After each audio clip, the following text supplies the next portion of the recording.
Toast? I've been waiting for some sippage. Yeah, sip it. Lick it, spit it. Welcome to another OnlyFans Black Hole. I'm Jake. And I'm Freeman. And this is not fit for consumption, which if you can see the video right now, I need to learn about things not being fit for consumption. You think that thing could fit like in the middle between us? What, my spare tire? No, the This thing? the symbolage. What is Symbolage. What's this thing? I don't This know. is I'm just gonna set it. I feel like it's gonna work. I feel, yeah, In your face. Put it in your dick. All right. So Oh, that's right, branding. yes. This is just a regular. This is not a. There's no. It's a black phone. Why gotta be black for? Cause. Speaking of race, I like NASCAR. Basketball. There's only one race. You know, I mean, What about NASCAR? what is the ratio between whites and blacks in football? Like,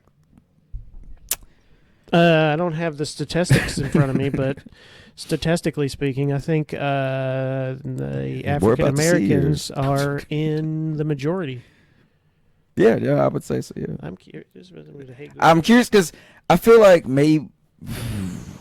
Ooh, that's tough. I think if it was strictly blacks versus any other color, I think NBA might actually have like a nice little halfway mark. Nah. But no, No. you think still majority African yeah, for sure. In over basketball. any other colors? Yeah, I'm pretty sure. Huh. Let's see. But see, I believe football is almost predominantly black. You either have kickers or big ass linemen that will be. There's some running backs that are they're usually Mexican. I was like, Mexican's not a race, sir. It's a type of food. I thought it was a place on the map. Don't you assume my Taco Bell order? God, I haven't eaten that one. Man, it's good. That one thing you introduced me to that last time, what was a grilled cheese burrito. Wow. What? Sorry. Sometimes. Do you ever start like? Okay. Okay. I'm gonna start this question by saying I'm ashamed of myself. Not because I did anything bad, but just because I'm like, really, Jake? Really? This is how your brain works? So you know how you're typing something, Yeah. and then you type what you're saying instead of what you're trying to type. It has happened, yes. So I'm trying to Google up looking the Google up, trying to Google if there's any statistics for the ratio of different colors and cultures or whatever in the I did it! I almost did it! Football. In the Taco Bell I typed in dollar FBI. I don't know. And then when I went to say the story about what I was doing, I said FBI again, like before I was there. How? Oh, shit. So, do we have any results? I did. I just looked down and saw FBI, and I was like, I wasn't even talking about law enforcement. How did I? Quick pop quiz. FBI's acronym for? Federal Bureau of Investigation. All right. I was kind of wondering if you were going to serious or jokingly. I would have also serious. accepted female body inspector. Flavored Batman intestines. Fucking what? Let's see. Fucking DC's has gone dark. I don't know why it says 21st century. I guess it's saying in the 21st century. But then it says, all right, so at the start of the 2014 season, NFL surveys revealed that the league was approximately 68% African American, 28% white, with the remaining 4% comprising Asian, Pacific Islander, non-white Hispanics, and those preferring a mixed race category. So this was NFL. Yeah, that was 2014. 68%. And then by 2020, 70%. All right, we'll stick with 70% NFL African American. Let's see what NBA says. What would your guess be? I feel like less on the NBA. Man, that's a tough. 70% is kind of lower than I was thinking for NFL. But no, well, you know, you get that. I'm going less. You're going less? less. Yeah. According to racial equality activist Richard Lapchick, So a person. The NBA in 2015 was composed of 74.4% black players, 23.3% white, 1.8% Latino. What? It says 1.8% Latino players of any race, and 0.2% So that's your Asian Mexicans, players. your Puerto Ricans, your Cubans. I'm assuming. You heard me. But that was call them. 2015. That's still higher than I really didn't think it was gonna be. That sounded about right to me. Yeah. Yeah, I guess when I thought of all the other ones like the fucking Eastern Islanders and Europeans and stuff, I really didn't think it was gonna be high. And I've just NFL. Give me if you don't mind, how many players are in the NFL? How many players are in the NBA? A lot more in the NFL because the teams are larger. Yep. Okay. That's all I need to hear. Then, 'cause- Um, yeah. You're right. Yeah, because they fucking if Dave is here, offense Dave team. knows all this. He does. Dabbles in football. Yeah, I mean, he dabbles in a lot of things like buckets of dicks. Anyways, Anyways, Dave here's does dicks. here's a triple D. Here's a Damn it! Wait. DDP. Diamond upside down is a vagina.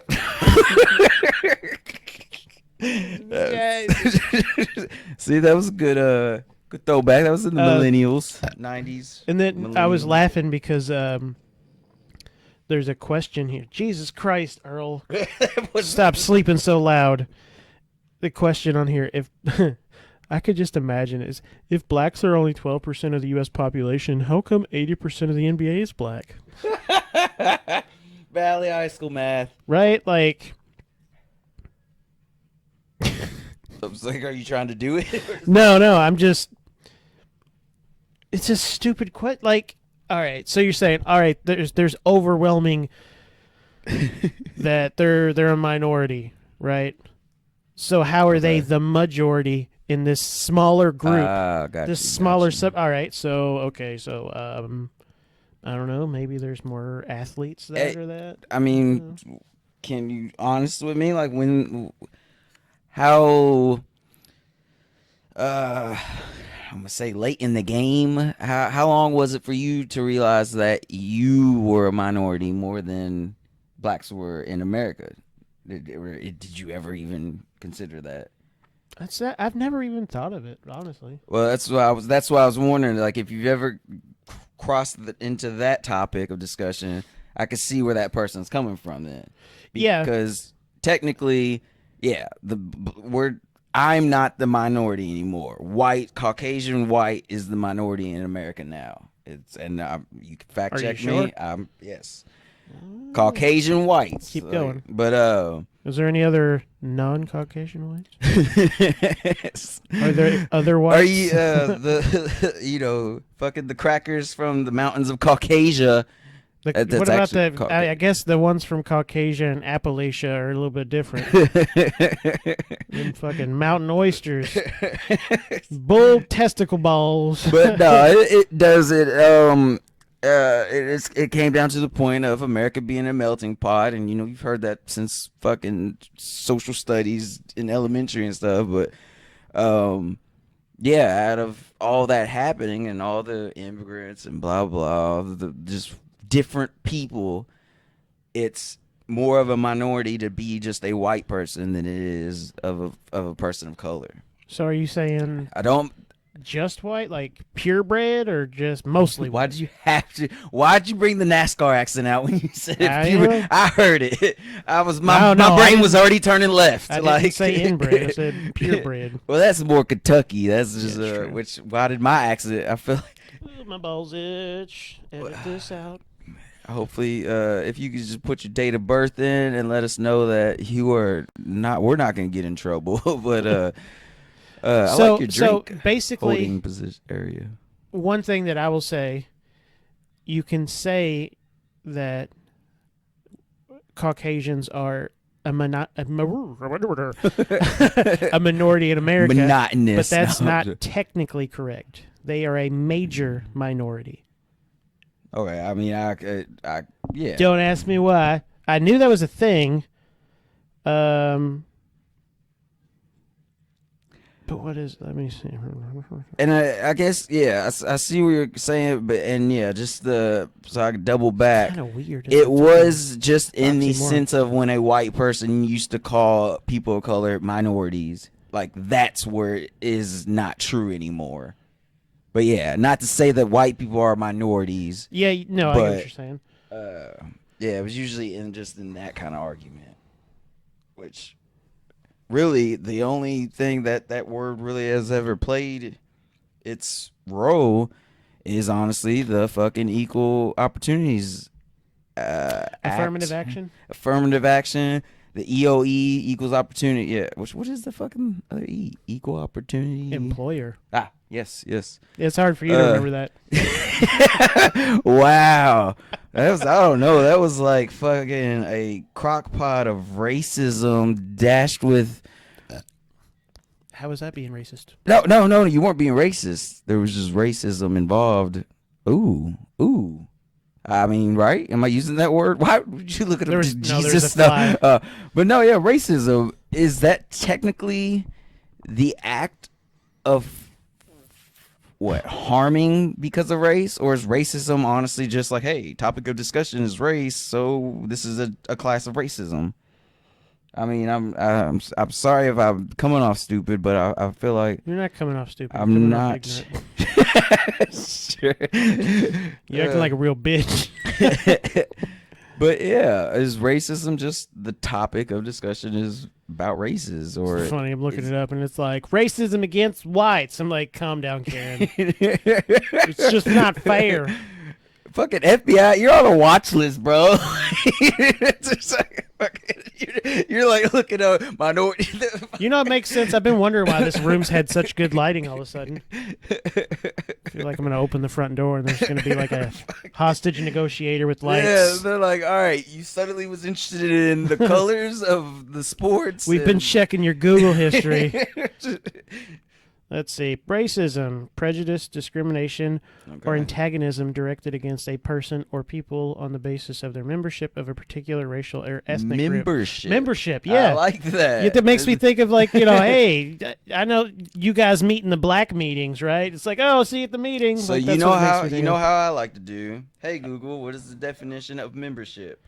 Typically one that is Membership is used as a noun to mean the fact of being a member of a group, similarly to belonging and associateship. Do you want to hear membership used in a sentence? I would like for you to give me my membership only's jacket. No, thank you. There's also a similar definition here. So it says the belief that different races possess distinct characteristics, abilities, or qualities, especially so as to distinguish them as inferior or superior, and that's in the theories of racism. I'm glad you feel like pointed that that one's out. kinda Theories, because I noticed in that definition there was no pointing to an authority at all. So you can say you're a member of something. Honestly, I didn't even hear of an audience had to accept you. It was just you claiming you're a member of something. Yeah. But, Which some people have gotten in trouble for. Did you hear about that lady in, I want to say California, but that could be wrong. She was in charge of the NAACP, like not the whole thing, I don't believe, but just like in the city or in a state, and she was like the head of that state or whatever, and she claimed to be black, and then it came out that she wasn't. Yes, I think I did, because there was a bunch of black comedians that like made fun of her. Or something Yeah, like she that. had the really curly brown hair or whatever. That's all I remember. Wow, that was actually a good jump to in pointing out somebody claiming to be part of a member. Yeah, that their peers did not agree with that. Oh yeah, sounds like you have a story to talk about. Everybody, welcome to Story Time with Freeman. That was me putting some stank on it. Actually, I liked the ring hitting the glass. Yeah, that was Okay, everyone, stand up, stand up. My name is Lyle. Hi, Lyle. Okay, Lyle. That's me, But have you ever sucked dick for marijuana? No. sir. Sir, wrong Sir. room. Wrong room. I'm sorry, guys. this is a McDonald's. Back in my day, we added extra grease to our burgers. See, Now y'all change y'all's oils up and think y'all like fucking a salad has the most calories at McDonald's. No, bro. Bah, Bruh. bah. Hey Google, what's the most highest calories in McDonald's? What's the most highest calories, calorically speaking? Don't you mess up my Google. Information from the web that might possibly help. Wanted to do. On the website WSJ.com, they say McDonald's highest calorie item isn't a burger at all, but the 1,150 calorie big breakfast. Get with ready hot for it, cakes and y'all. French biscuit. Well, that Excuse me, seems sir. about right. Sir, it was the big breakfast. With a big biscuit. It's got big in the name like multiple times. You know that's the 3 flapjacks, 2 sausage patties. What's this? Is that bacon? Is that gravy? Whoa, first of all, whoa. Do you think you should get sausage and bacon during breakfast time? Yes, you want to know why? Because I like to party. You know? Oh man. You threw me back. See, that was a good. My boy over here does a good impression of a man that a lot of people don't know about. Is oh, David, it's right there. He was a sportscaster for a baseball team and likes to eat the moon. Lie! Good job. Couldn't hold it together. I still can't think of the I haven't name. done- Harry Carey. I haven't harried carried in a while. that was good. I was really wanting the head shaking, which I saw you slowly get into the. Cubs win! Cubs win! It's more like an impression of an impression. I do terrible impressions. But he does one hell of a Will Ferrell, but Do I? I think so, right? Get off the shed. Get off the goddamn shit. Hey guys, you want to go? Can you do me a favor and get off the shit? Get off the goddamn shit. And what did you drive back in the day? I drive a Dodge Stratus. There was actually a Dodge Shadow, but you know, And I had a. I could do 50 did push-ups I- in 100 minutes. What? That's one of the parts of that. Yeah, people are afraid of me. I drove an Intrepid. Wait, what? Dodge Stratus. Was, No, but I drove an Intrepid. Oh, you did, You you drove did, a yeah, Shadow. yeah. I drove an Intrepid. Yeah. What do you drive now? You're a fucking. See, statistics. I drive fucking- statistics. He is channeling Dave. Dairy Dave. Oh, we lost Bill. God damn it, Bill's gone. Bill's gone. He's gone. I need you to We hold got together. cows. We Yeah. got. Another cow. I think it was the same one.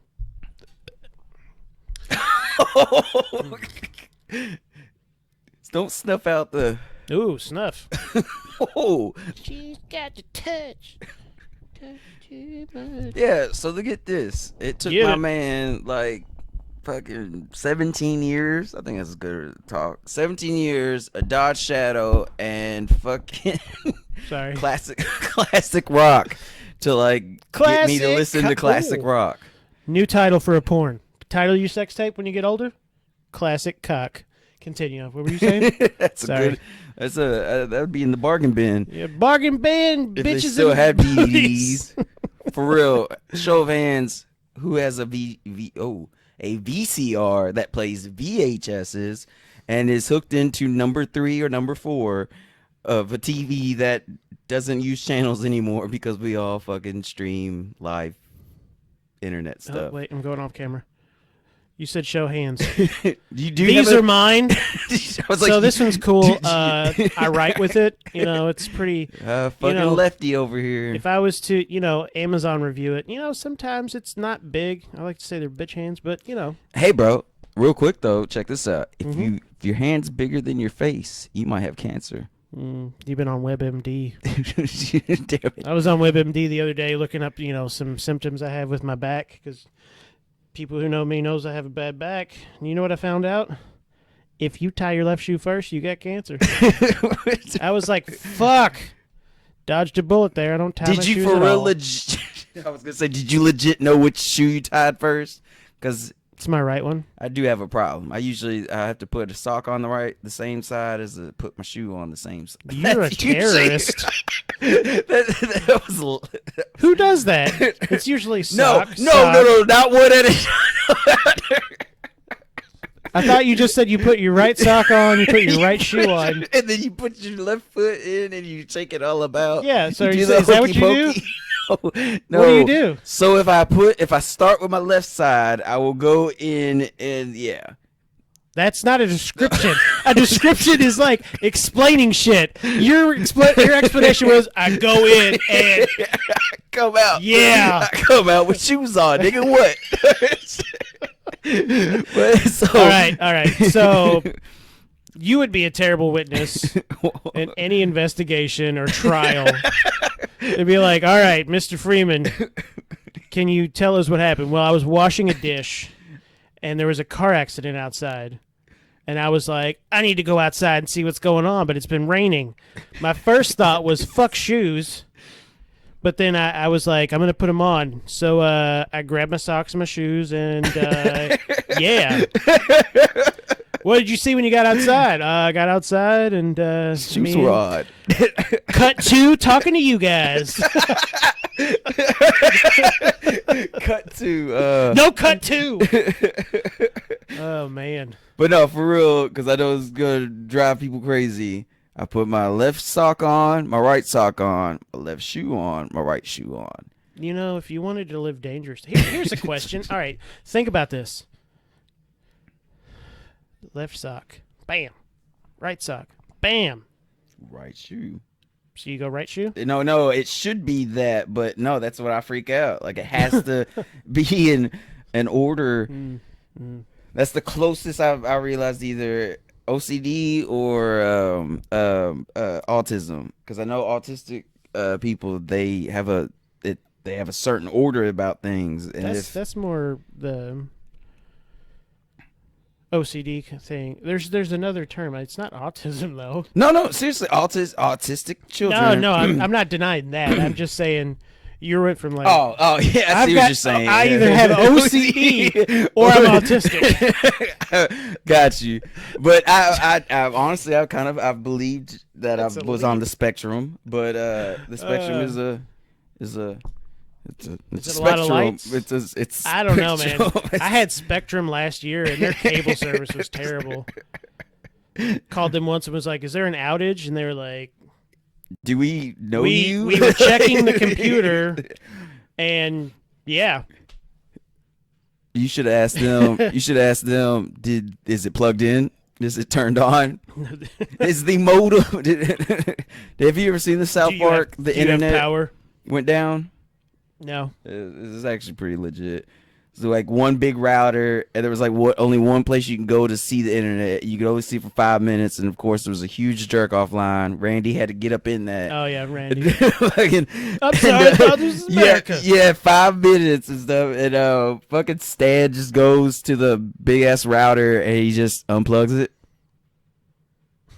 It plugs it back in, and fucking we have internet again, and it just. It's priceless. South Park, man. Sometimes they do a good. Yeah, that was actually Bear. He fucking would watch that shit like fucking on marathon, and I just was like, dude, you gotta rot your brain. And he was, honestly, he'd be like, what do you mean? Like this is like facts and like real shit. I was like, it's crazy if you think about it. They tackle a lot of pop culture things and hard hitting stuff too. Yeah. And a lot of times they make their episodes in a span of less than 7 days. I'm talking about from writing to animation to all of it. I didn't think of that. Every single bit of it, voice acting. Damn. Yeah. And so they like to do it that way so it can be more current. I know they won it's a crazy lot of though. awards, Speaking, too. It's kind of nostalgic, but like that, I want to say South Park came out in 96 or 97. I need to look that up to be sure. I'm comfortable enough saying 90s. Late 90s. Back when we used to print things on paper, fucking everybody ran through that whole South Park, make your character, make a character thing, make a South Park thing. Make a park in the South. Remember the 90s? Yeah. DJ X for some reason like raised me. Like DJX, the radio station, not like the drug dealer down the street. DJX. It does sound like a cool. DJX, yeah. I remix all the ecstasies. But no, DJX, man. I remember like the fucking all the stuff, the contests, like all the festivals that was going around here, like I was the LRS songs. guy. Just yeah. I mean, when I met you, yeah, you learned me pulled me away from the soft shit, and threw me fucking head first into some Bob Seger. And Close, but no Bob No, Seger. but that's the classic part. But no, that's I was Slipknot, conceived after a Bob System of a Seger Down. concert. Oh, tell us more. Yeah, I mean, I'm sure I could picture it now. I got the shirt. Nope, not No, anymore. what? For the longest time, I had the shirt that my dad was wearing. Why? Yeah. Did he wrap you into? Why? Oh, that's I conception. wasn't born that day. God damn. I was like, Fucking, it's they're like, did hey, they go back? hey, They were let's like- pump that one right now. Let's just do it.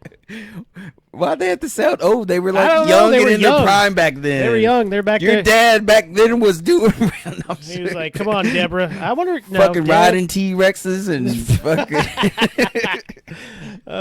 Yeah, fucking just like, hey, you know that song "Against the Wind"?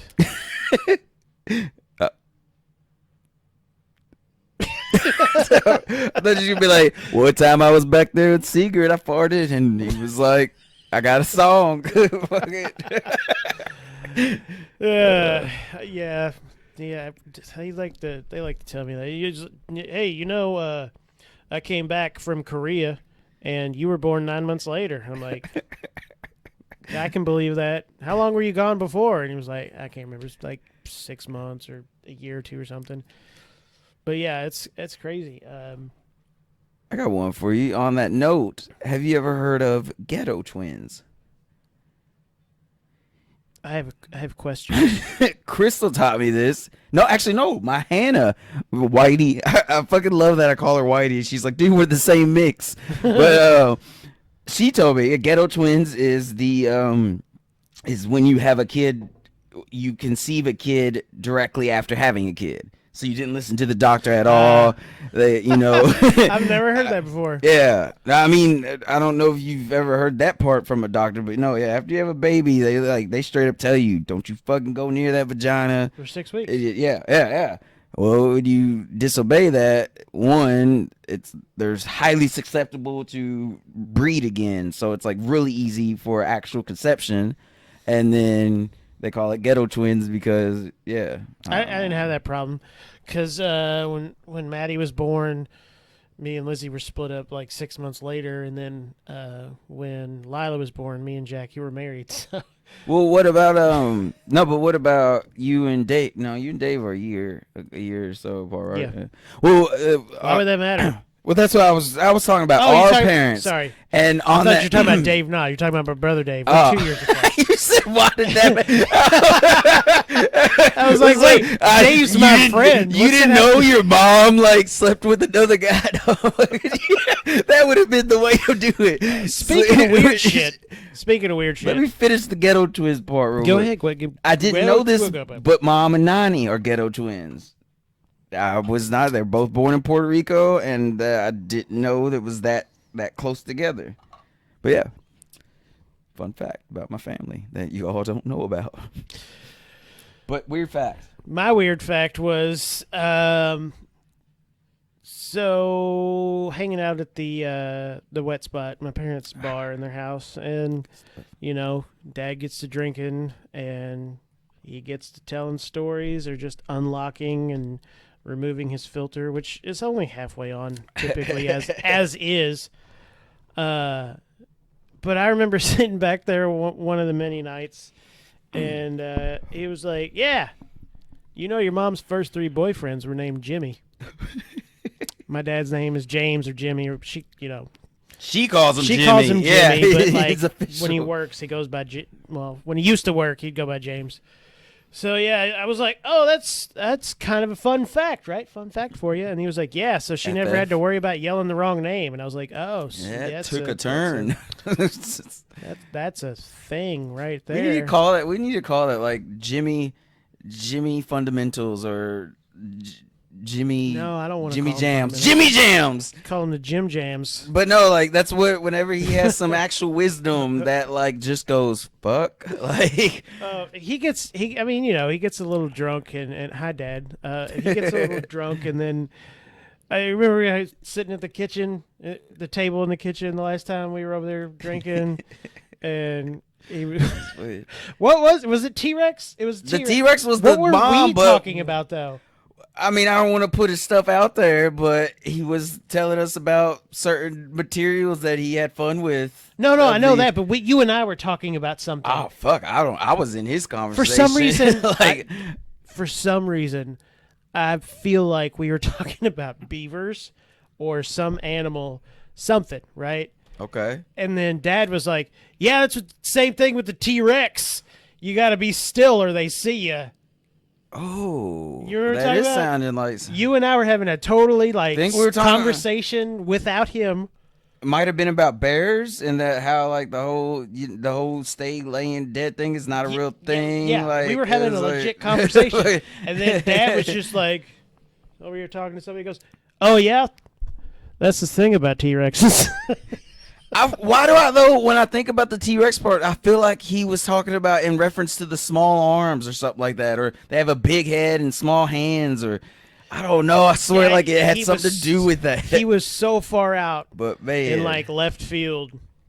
that but was, yeah. that was a good ganja night. But yeah, again with stuff from Dad telling me about his younger years, and for so that night, Mom was telling me about her past with things that she's I wouldn't say experimented with because that's not really experimentation, but she's done things Yeah, right just with these some cool party substances stories. and talking about things made her too honest and made her take large shits in front of people. I specifically remember the sneezing of a way of oh of- yeah. of things that would have been fun to have Deborah, but Yeah, it's just it's adult fun dip, just minus the candy stick. it sounds like But it's just there was no there's fun. just like you know, me, you, and Candy Mom stick. talking, and then Dad's just over here in his own little fucking dad bubble, watching TV, and then all of a sudden he just like, I want to be in this conversation. Hey,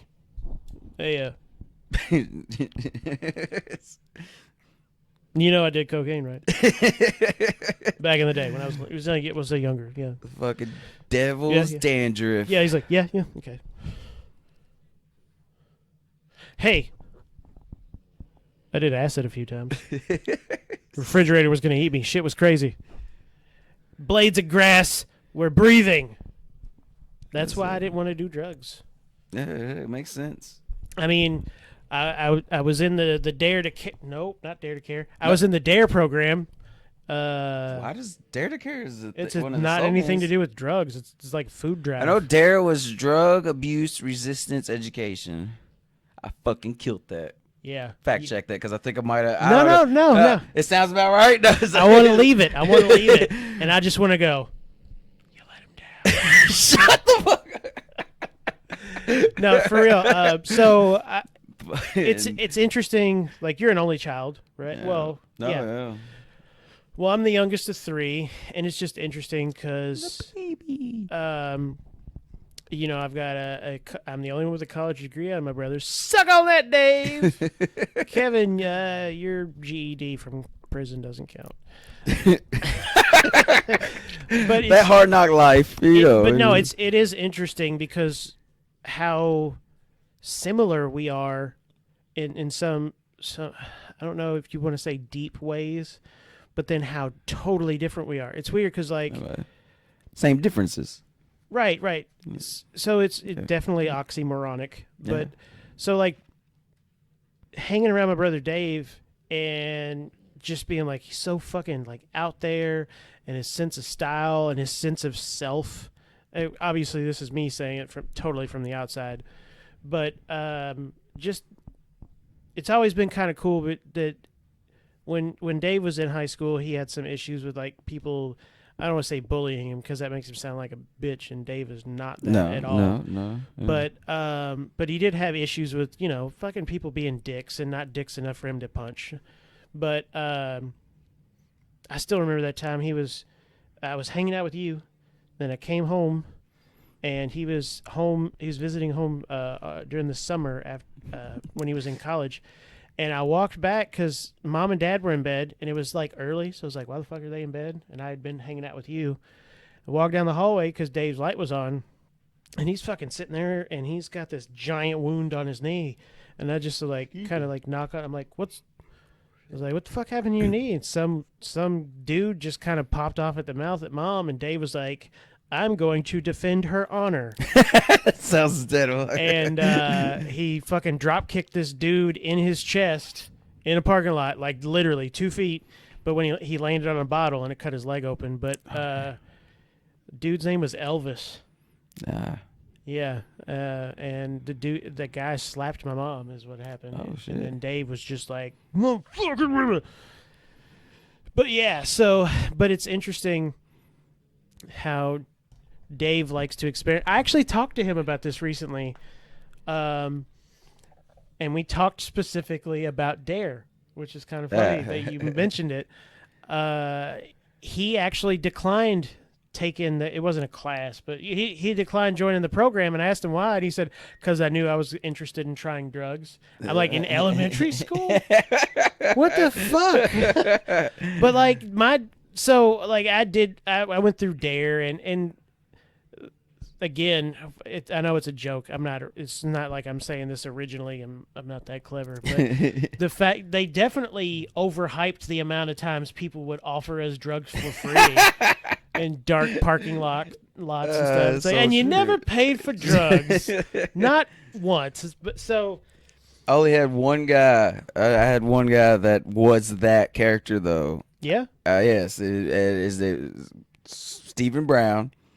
He wouldn't even care right now if I put about but he always was lurking, and I use that word appropriately. He was lurking for a drink. and then it was always like this cool, collected conversation. And the best one he ever did was, "Hey, you know how you like the rock music and you headbang, and man, when you headbang, man, you're losing brain cells. Why don't you instead lose brain cells on weed?" Best sales pitch of marijuana I've ever heard. But it doesn't kill brain cells, does it? Bro, hey, speaking of Dare, and how about their tactics on, remember your brain on drugs and the scrambled eggs and shit? It's like, this is your brain. Like, this is your brain on drugs. My so you're brain- telling me my brains are delicious? I was gonna just negative, sir. Brain on maybe drug is like a canvas of fresh colors of paint that you've never seen before, and languages that you've not yet learned but knew automatically, and fucking That was a word salad and a half, sir. Did you know that salads have the most calories? I think. I'm sorry, that was a Wendy's thing. My bad, guys. Yeah, McDonald's, sorry. Burger King's a big sponsor. breakfast. Throw up to M's. But Anyways, going back to my thing. yes, It's just interesting to me how my dad had the similar conversations with us about drugs, and the way that they went about educating me on drugs and like should you or shouldn't you or whatever was basically by saying, yes, there are these drugs. Yes, me and your mother have taken them. These are the ones we've taken. This is what each of them did to us. And it was never like a don't do it.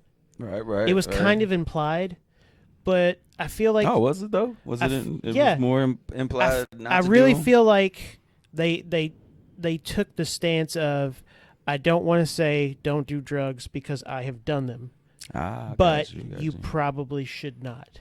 Got you. Okay. Right.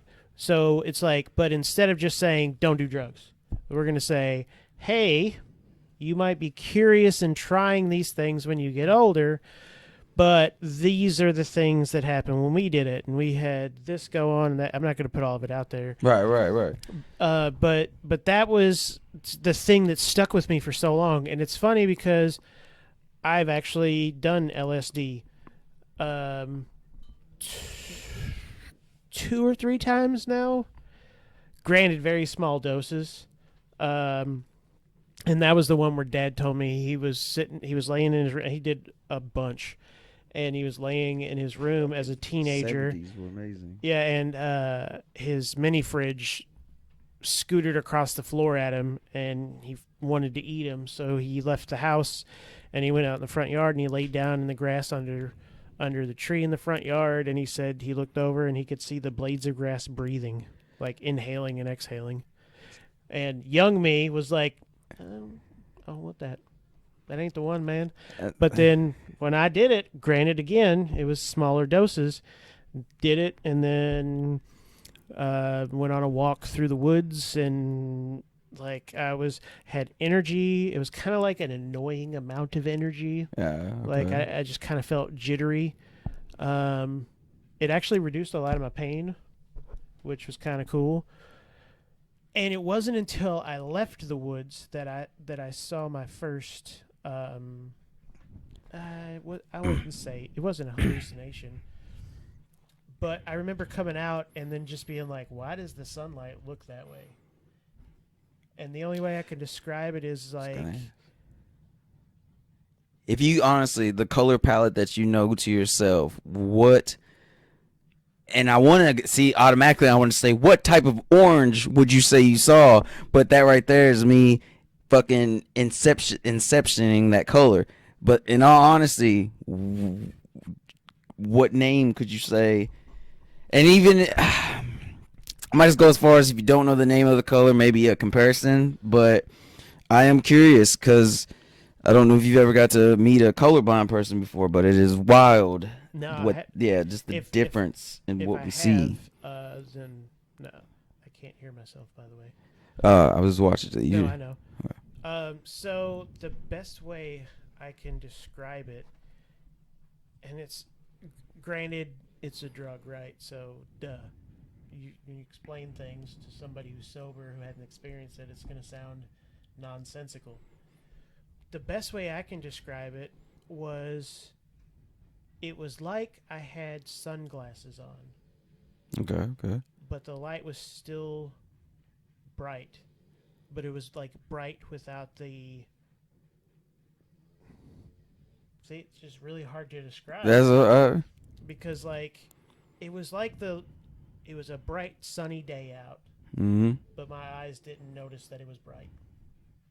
Oh, okay. I think I see what you're saying. Which is kind of funny. I've always found out usually that feeling right there, your eyes are fucking dilated as fuck. And I don't know how much you have with optometry and stuff, but usually when they dilate your eyes, you're supposed to wear like sunglasses when you leave. But it's so crazy when you're tripping. Was it also like fucking blue sky, like hardly any clouds also? Yeah. It's weird though that we have the same fucking similar thing. It almost makes you wonder if you like conjure it that way. But yeah, it's a beautiful fucking day, but it wasn't. I just know exactly what. Yeah. It was like sunny, but it wasn't. Yeah. And then I remember we walked through this field, and the grass hadn't been cut, and it was super windy, so it just looked like water. The grass was flowing. Like water. Yeah. Nice. And it was cool because then you go lay down in it, and it's like you disappear. So like Jackie ran up and like laid down. And the grass was tall enough that she actually disappeared until you walked like practically right up on her. Nice. Yeah.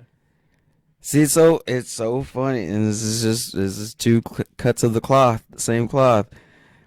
I am freaked out about doing LSD in the sense of having a bad trip.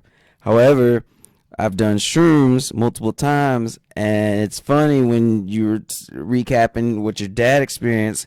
I had the similar trip with a buddy of mine, and we were both sitting in the grass and just feeling it, and we were like, why is grass so like grass? Why is there blades of, there's so many of them, and they're there, and like it's funny, but puddles. What makes them so puddly? that was cough syrup though. Yeah, it was dextromethorphan. That actually is that's a whole nother. I would like us to do some DMT together, because we really want to step it up. That shit, your brain already produces it. It's a natural fucking chemical in your body. And I mean, it's an instant onset, and it lasts only like 15 minutes or some shit. And just the fact that your brain naturally makes it is exciting for me. LSD is a straight up made up chemical that is able to do great things for the body. Don't get me wrong. I mean, the science behind it is amazing. Like fucking bringing paralysis, like fucking being able to feel things again, like antidepressant, chronic pain management. LSD microdosing is amazing.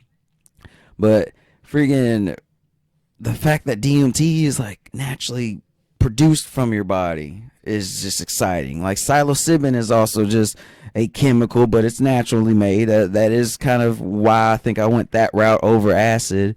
But to try DMT. And what always got me, speaking of dare, bringing this full circle, what always got me was the fact that this shit is Schedule 1. Yeah. This shit, the government, I don't want to sound like that conspiracy theorist, but it just blows me away that they've already, before there could be even tests, before there could be signs of showing bad stuff, which there isn't, they're like, nah, people don't need to fuck with that. If you find it, we're going to get... What? Racism. For real? That's part of the systemic racism, yeah. Well, I do know. I remember always hearing Ronald Reagan. That's the war on drugs. Yeah, which was a failed war. And I love Reagan. Reagan was a good president. But, like, the thing is, if you look up statistics about who is impacted more...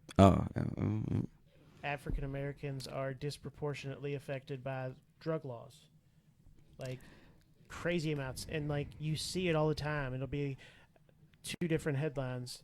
Like I saw one the other day, it was all like, so and so gets 1 or 2 year sentence after admitting to killing 5-year-old daughter, and then next to it you see so and so gets 40 years for marijuana possession. And it's because of the 3-strike law and all this shit, and it's just. It's one thing stupid. I gotta put up to my man Obama.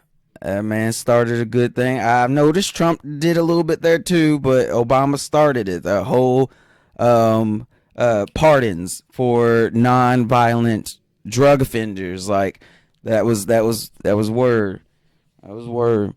But no, I never really looked at it as the racism part. However, I did. It's funny you say that because one of my great comedians that I will fucking believe and fight for, Dave Chappelle, he pointed out, and I mean he said it in a way that fuck it, if you're white, y'all got some problems now. We blacks, we had problems too, and government gave black people crack. White people got fucking heroin now. Like it's a fucking vicious cycle. Where's all the slogans now? There was all those slogans for the black people. Crack is bad. Fucking all that. You had the Dare thing. That was actually why Dare was so popular, was to stop crack cocaine and shit. Now you got this all use. I mean, you see heroin use and abuse everywhere. I mean, you can't hide it. The lethargic feeling, the nodding off, the just nastiness that comes with that, and what I don't think I've seen one fucking ad for. I mean, you get opiate abuse. I think the lawsuits. I know they're doing that. Class action settlements towards opiate prescriptions and shit like that. Like, because, somebody forgot to tell little Jimmy that fucking painkillers were going to be super addictive and you're going to want to do it all the time, even though your leg's fine now and shit. But it's a slippery slope. That's like I've had 11 or 12, I want to say maybe 12 surgeries. Jesus, really? Yeah, so... Do you count the ingrown? Does it start from there? No. Okay. I don't count that. Let's see. So I had 3 on my forearm, I had 3 on my shoulder. Right? Yeah. Okay. So skateboard... No. This was a bike. This was bike. Before skateboarding? Yeah. Okay. So 3 here, 3 on my shoulder. So that's 6. Broke my right ankle skateboarding. That was 2 surgeries, so that's 8. I had 2, so I had 11. So then I had 2 on my back, and I had lap band surgery. So I've had 11 surgeries. I'm 33. When I was 3-to-1 surgery ratio. So I had the surgery. So I broke my arm falling off a bike right before 6th grade. So I mean that. Granted, yeah, I broke both bones in my forearm and had to have rods put in, and I was given narcotics for that. Of course, Mom held on to him. Yeah. And then I remember Mom being like, "I don't like the way his eyes look," and Dad's like, "He broke his arm, like he's in pain. That's what they gave him to him for." No shit. Yeah. So your there's mom that. already caught on like that. Oh wow. She just didn't. She was worried. With, If you don't mind me, can you recall that high feeling? That if it was a high feeling, actually, what do you From the recall first your time? first?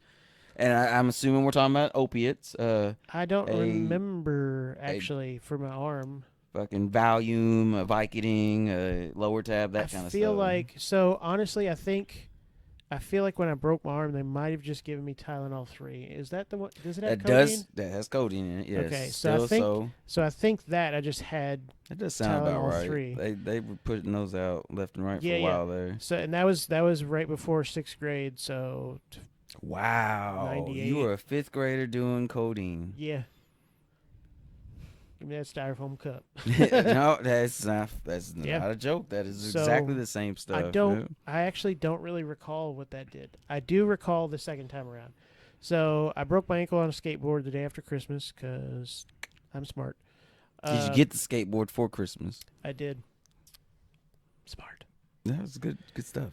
So I remember I went to the hospital and they did like a soft cast, and then they referred me to go to, because it was the ER, they referred me to Cozair because this was 6th grade. Back when we only this had was 9th grade. 2 options: see your doctor or emergency room. Yeah. Now you have fucking 5. And what is it? Immediate Immediate care, care. Like extended stay. So I had dislocated, fractured, and tore ligaments in my right ankle, and I've never walked the same since. I walk with a limp, which I don't even realize. But so I had to have 2 surgeries there. The first one, they had to put a plate and 7 screws in, and all of my surgeries, for my arm and my ankle, I had hardware put in, then I had it taken out because I was going to try and join the military, and you can't have that stuff. If you don't mind me asking, is that what is known as invasive surgery? Yeah. Okay. None of that was laparoscopic. They were opening me up. Got you. I do remember with that one, they gave me Vicodin in the hospital, and I was laying on my stomach, which is kind of weird. I was laying on my stomach. They had my knee bent up, and they were putting the cast on that way, the soft cast. So Okay. I don't know if they were trying to have gravity help my foot kind of be in the general right position. And Mom told me that I looked at Dad when I was on the Vicodin, and I said, "Is this what it's like when you get high, smoking weed?" Yeah. And Mom was like, "Oh shit." And then I remember they got the soft cast on me, and I rolled over, and then I was just kind of laying there, feeling good because I was tiny at the time, and Mom. So you had a drip. Were you on a drip? No, I'm pretty so- sure it was just pills. Okay. Then maybe it could have been a drip. Kudos to you being able to swallow pills Yeah. that early. But That's why I don't have a problem with it. yeah, Because, yeah. So I remember Mom being real worried, and Dad was like, "What are you so worried about? Like, we're at the hospital. He's stable. He's got a cast on." She's like, "I just don't like the look in his eyes." No shit. So and, she was. And Dad was already- like, "Cause he's fucking high." Cause I mean, right. I mean yeah. that was it. It was getting rid of the pain, but high yeah. just kind of goes with it. Yeah. And I remember just trying to be like, "It's fine." No So- shit. Wow. Good job, Deb. Yeah. They gave me Tylox, is what Not sure it was that one. called, and I remember saying that it sounded like a fucking. Sounded like a floor cleaner with a name like that. And I'm just curious. It was. Oh, it was Percocet. That's what it was. Makes sense. So I had Percocet the first time in 9th grade. No. Because I looked it up, and of course it's like, yeah, oxycodone and paracetamol. Very high risk. So yeah, the first time I had it, I remember I came home, and then they got my prescription, and Kara came over, and she came over, and we were gonna play PlayStation, and my ankle started hurting, so I asked for a pain pill, and Dad gave me one. I remember sitting down to play a PlayStation with her, and 15 minutes later, it hit me, and I felt like I was gonna melt through the couch. So, and then I remember I was on that for a little while, and then I remember getting to the point as a fucking 9th grader asking them if I could have a pain pill even when I wasn't really hurting. Oh. Yeah. Okay. Okay. At the time, I didn't think anything about addiction or anything at all. Right, right. That was just hey, I could take this and, hey, Yeah. Feel a little gooder. yeah, more gooder. Yeah. So then I got off of that. Obviously, the ankle got better. And then later, I got on the Percocet again. See, I had all my shoulder surgeries. None of those Percocet. I don't think I got Percocet after surgeries or anything. Wasn't until my back surgery that they gave it to me. And the first time, so because the way insurance is, and the way the CDC changed shit, and all the laws for prescribing those kinds of medications,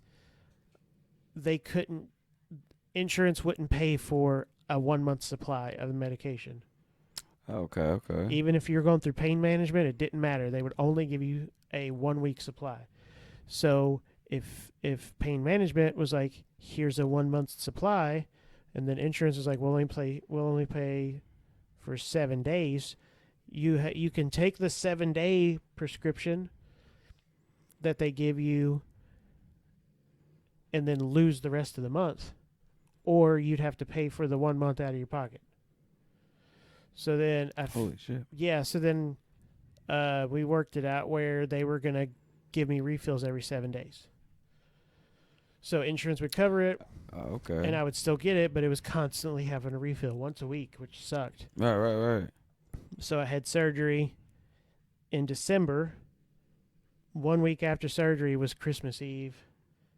And so I had surgery, was in the hospital for 3 days and they had me on Percocet, fentanyl, Valium, Wow. Flexeril. Just the F word. Yeah. They had me on all that stuff. I get out, I go home, they give me the Percocet, Excuse me. Valium, and all this stuff, because in high doses, Valium is actually a muscle relaxer. But it was only 7 days worth. Run out, Christmas Eve, couldn't get a hold of anybody, pharmacy's closed. So I went from being on it for 2 weeks to done, and I had withdrawal. Yeah. And it was so fucking bad. Yeah. I was sitting here on Christmas Eve, I might have ran out on Christmas Eve. It was Christmas Day when I was really fucked up, and I was sweating and shaking and DDs. Diarrhea, trembling, fucking sleepy, but yeah, it's just terrible. And then the day after Christmas, I get a refill, and then 7 days later, New Year's Eve, happened again. Wow. Yep. And then it got to the point. Here's the interesting thing. I was on Percocet. I mean, you know this. I was on it for a while. Mm-hmm. I got to the point where I stopped having withdrawals. Okay. Which was weird, right? Right. I was on it longer. My body got used to being on it and then coming off of it. Oh, wow. So like when I would come off of it, I would have a day or two where I was just tired. Right. That was it. There's no other symptom. There was no diarrhea. There was no being thirsty, no fucking sweat, no skin crawling, none of that. It was just tired. So I'd go through a few days of being exhausted, and then I'd be fine. Now, do you remember though the last time The last time that I had like it, that you didn't get to re-up at all? Did your body eventually do some different stuff, or did it kind of actually just kind of so taper 2018, itself off? when I left Metro and was becoming a bus driver, the DOT doctor didn't want to.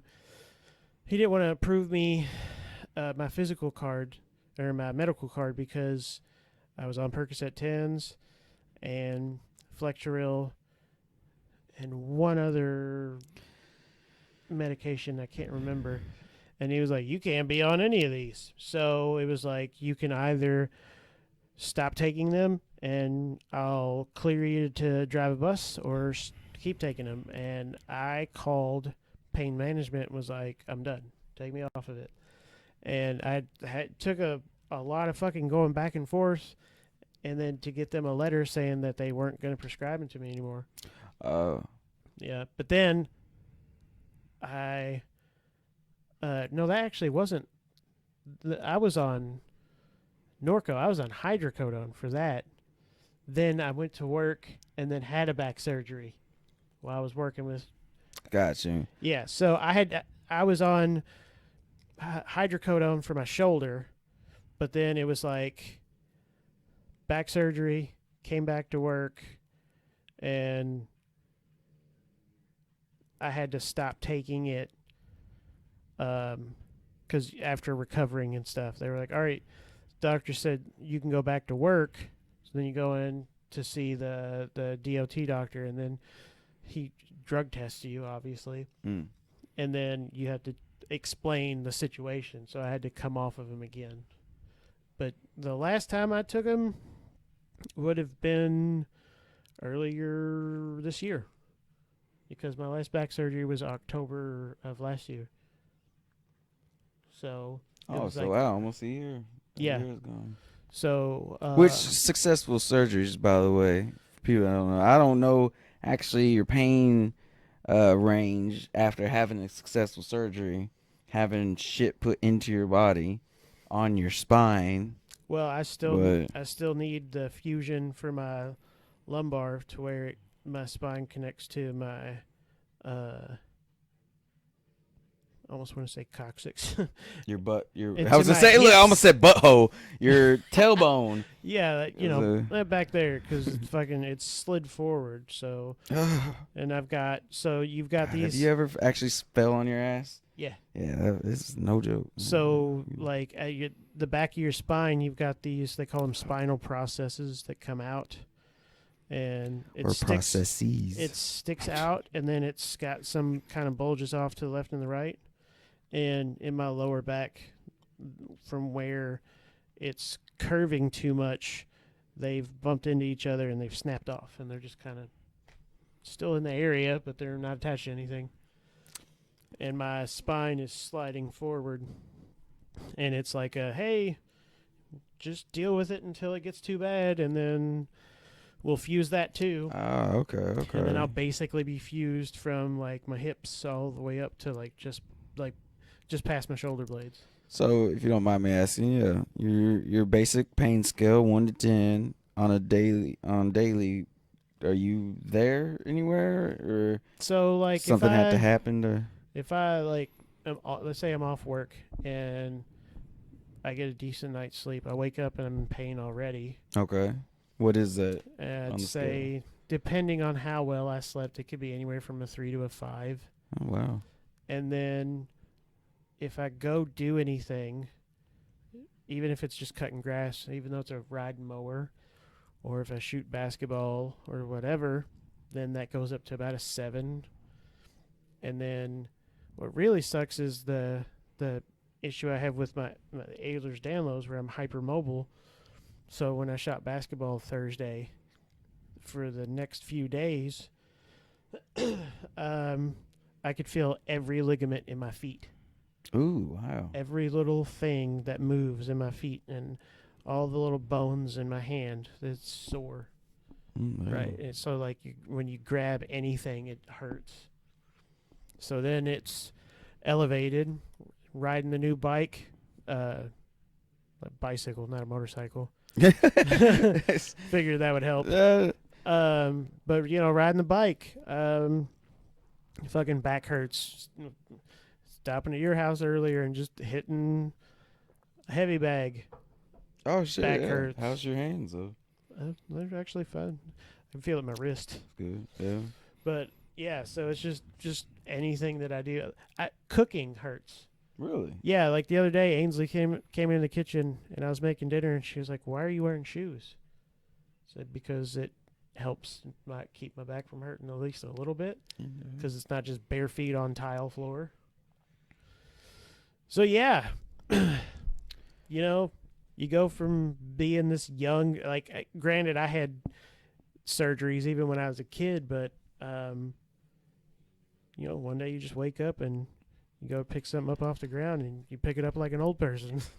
We almost have like a what's it called? A Mr. Glass situation. I can't remember what Bruce Willis's name was, but Bruce Willis and Samuel L. Jackson, the Mr. Glass, and because I honestly, to this day, I think the only official surgery I could say I have was tubes in my ear. Even when I broke my collarbone, didn't have to have surgery. Was able to. I don't even know how I managed that.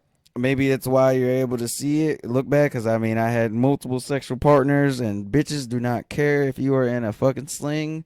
They'll still, if it gets hard, they'll still fuck you. I didn't know how I felt about that, but I do know that painkillers be awesome in that scenario. But no.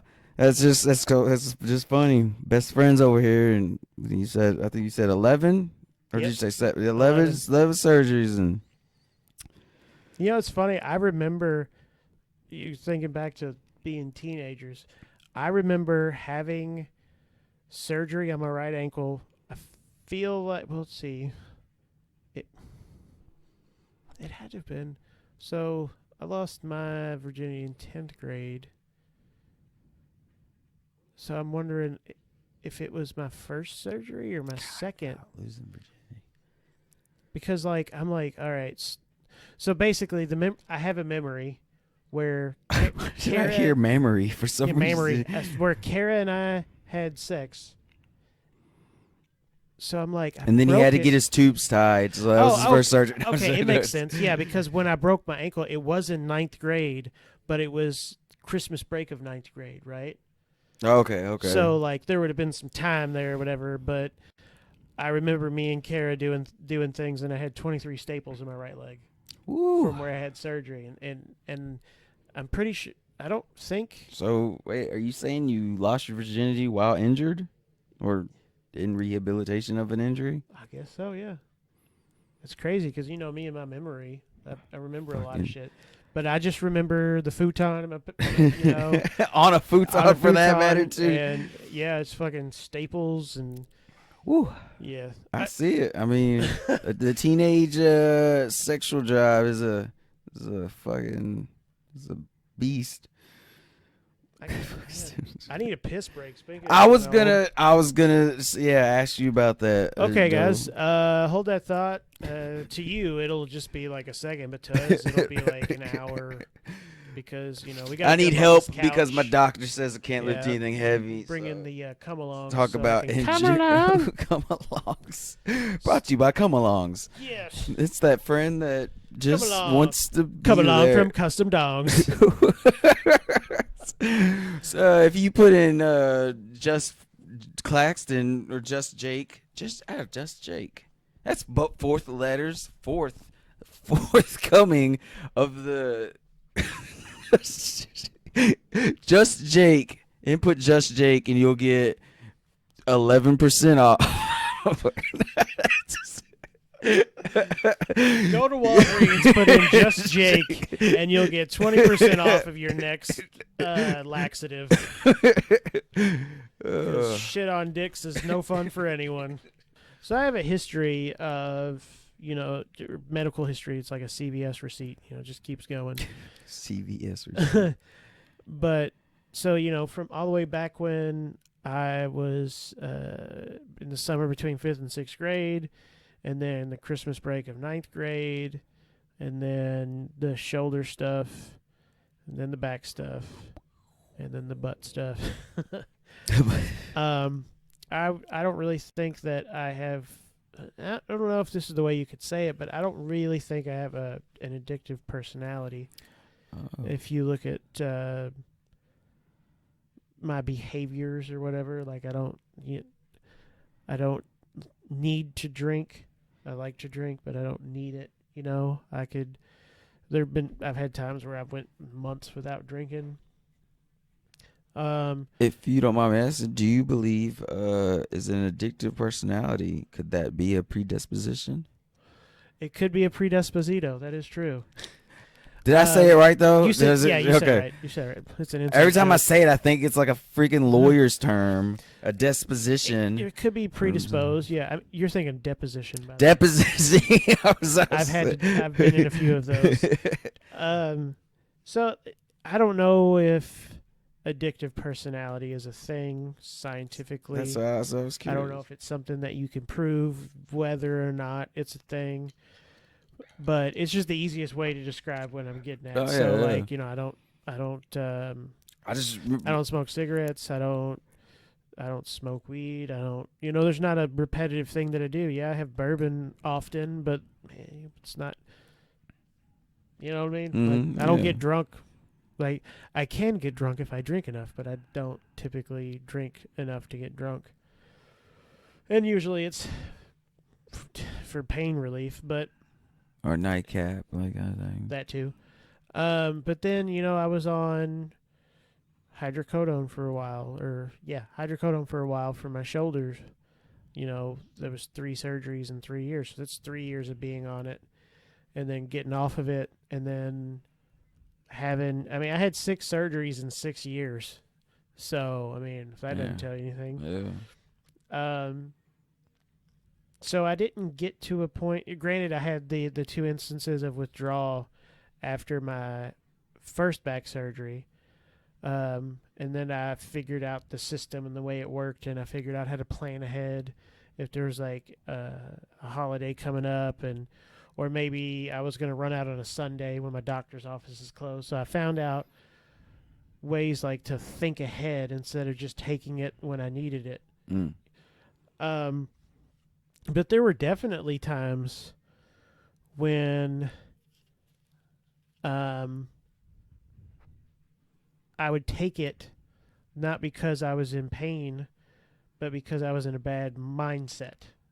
So when you're on those medications for a while, it'll affect your mood, and it gives you a I don't know, maybe 40-minute window of euphoria. So, you know, puts you in this really good mood, makes you happy, gives you energy. And the pain that I've been dealing with for a while now, I would use that period of time to get shit done. So, like, get up in the morning, like when I was off work, I'd get up in the morning, take it, come sit down.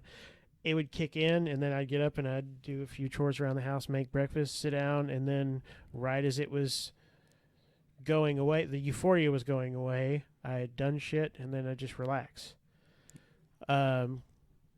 Then there were times where I'm like, I'm going to just not take it unless I need it. And then it's like, fuck it, I have it anyways. I'm just going to take it. Right? So it was this weird, like, I could go without it and not feel like I was going to die or not have withdrawals or whatever. But then I would still just take it when I didn't need it. Got you. So it's like I don't even know how you would describe that. You could say it was addicted. I'm not going to fight you on it. If I had it, why not kind of approach kind of thing. Like, Got you. because I remember many times sitting there and being like, oh, this is the time when I normally take my second dose.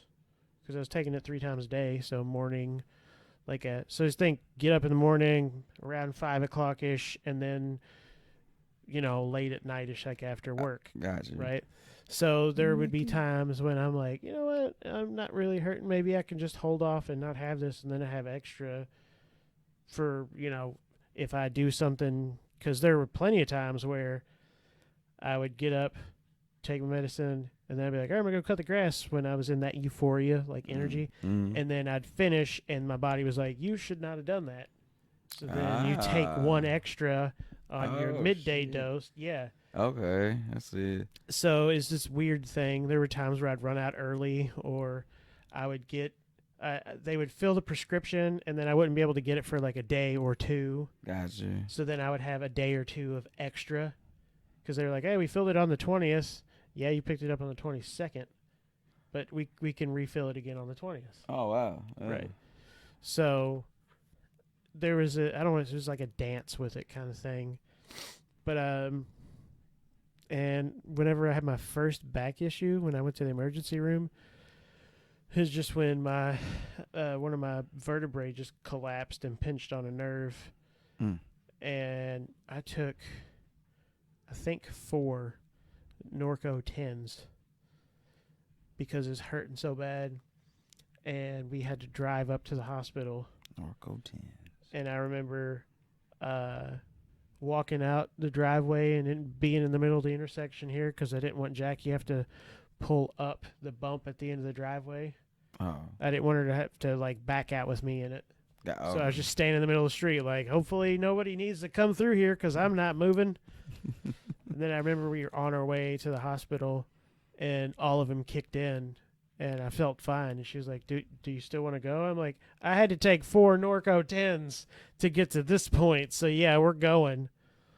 But yeah, and then on Percocet, just same thing. I was on it, and there'd be times when I would take extra, and then it got to this weird point where I would take extra, but then I wouldn't get euphoric, and I wouldn't feel any extra pain relief. But in my mind, it's like, I hurt extra. Should I, I'm going to take more, but meh. And then when you're on that stuff for a while, it starts to change the chemistry in your brain, and you get something that some people will call it, it's like a layman's term, it's like a wind up. So then when you take it, you're actually in more pain than if you were on a lower dose or a different medication or not on it at all. So then it's this really terrible cycle of you're in pain, you need help. So you're on medication. You're on that medication for a while, and it causes you to be on more pain. You're in more pain, so then you need to take more, but then it's just this fucking loop you get caught in. And a lot of people will start to abuse it really badly, and then that's how shit goes south. I remember I was off of stuff for a while, and I can't remember when it was. I don't remember if it was before my first back surgery. I feel like it was, but I had been off pain meds for a while, and we went up to Cart Country, and we met our friend Danielle up there, and she had something like maybe a tooth pulled, or she had some, or no, it must have been when she broke her ankle in a car accident. She had leftover Norcos, and it might have been Norco 10s even, or 7.5s. And I've been off them for a while. And that day we had went to the state fair, and then we went to Cart Country. And when I'm on my feet for a long time, shit starts shifting around. And I was dragging my right leg, and I was just fucking miserable. And then she was like, and she gave me her prescription because she couldn't take him. It made her sick. Right. I remember this. So I remember taking whatever dose that when we were still up there, and it kicked in, and we went to Gaddy's. Yeah, we went to Gaddyland after, out in Shepherdsville, or Mr. Gaddy's. And I remember sitting there and feeling it kick in, and just this like relief wave flowing over me because it was bad. And then I was in more pain while I was taking those for the next like week than I was before. So it was like I needed the help to get through that moment, and that like the next day. But then it just caused more. Mm. So it's like even though whenever I was like, I'm trying to get this new job, and I was just like, okay, guys, I know I've been on him, and you're trying to manage my pain, but I don't want him now, and just fucking walked away from it. It was totally fine. I can see definitely where the way it goes when you get chronic pain and all of that. Mm-hmm. I haven't had anything stronger. Well, I mean, I've had fentanyl, but it's never been like a medication prescribed to me. It was it was a drip, and actually after my first back surgery, when I woke up, they ended up giving me, it was either 100 or 200 milligrams of fentanyl. Because yeah, we were just talking about the respiratory distress. I was like, I feel like I have a story about that. So I wake up from the first surgery. It was the worst pain I've felt in my life. I didn't have that pain the second time, because the second time they didn't have to open me up and do all the same stuff. They just had to fuse me lower and replace that broken screw. But it was so bad. Like, I don't even have words to describe that pain. And they were giving me fentanyl in either 10 or 20 milligram increments. And I was like, I have Ehlers-Danlos syndrome. We don't metabolize medication like normal people, so we have to take more. It's this weird thing. And I remember finally they had gotten to that point. They'd given me enough to where, obviously, they're not always going to be able to get rid of all your pain, but, enough. And I remember being like, oh my God. And then I couldn't breathe. Like, they was starting to shut my lungs down.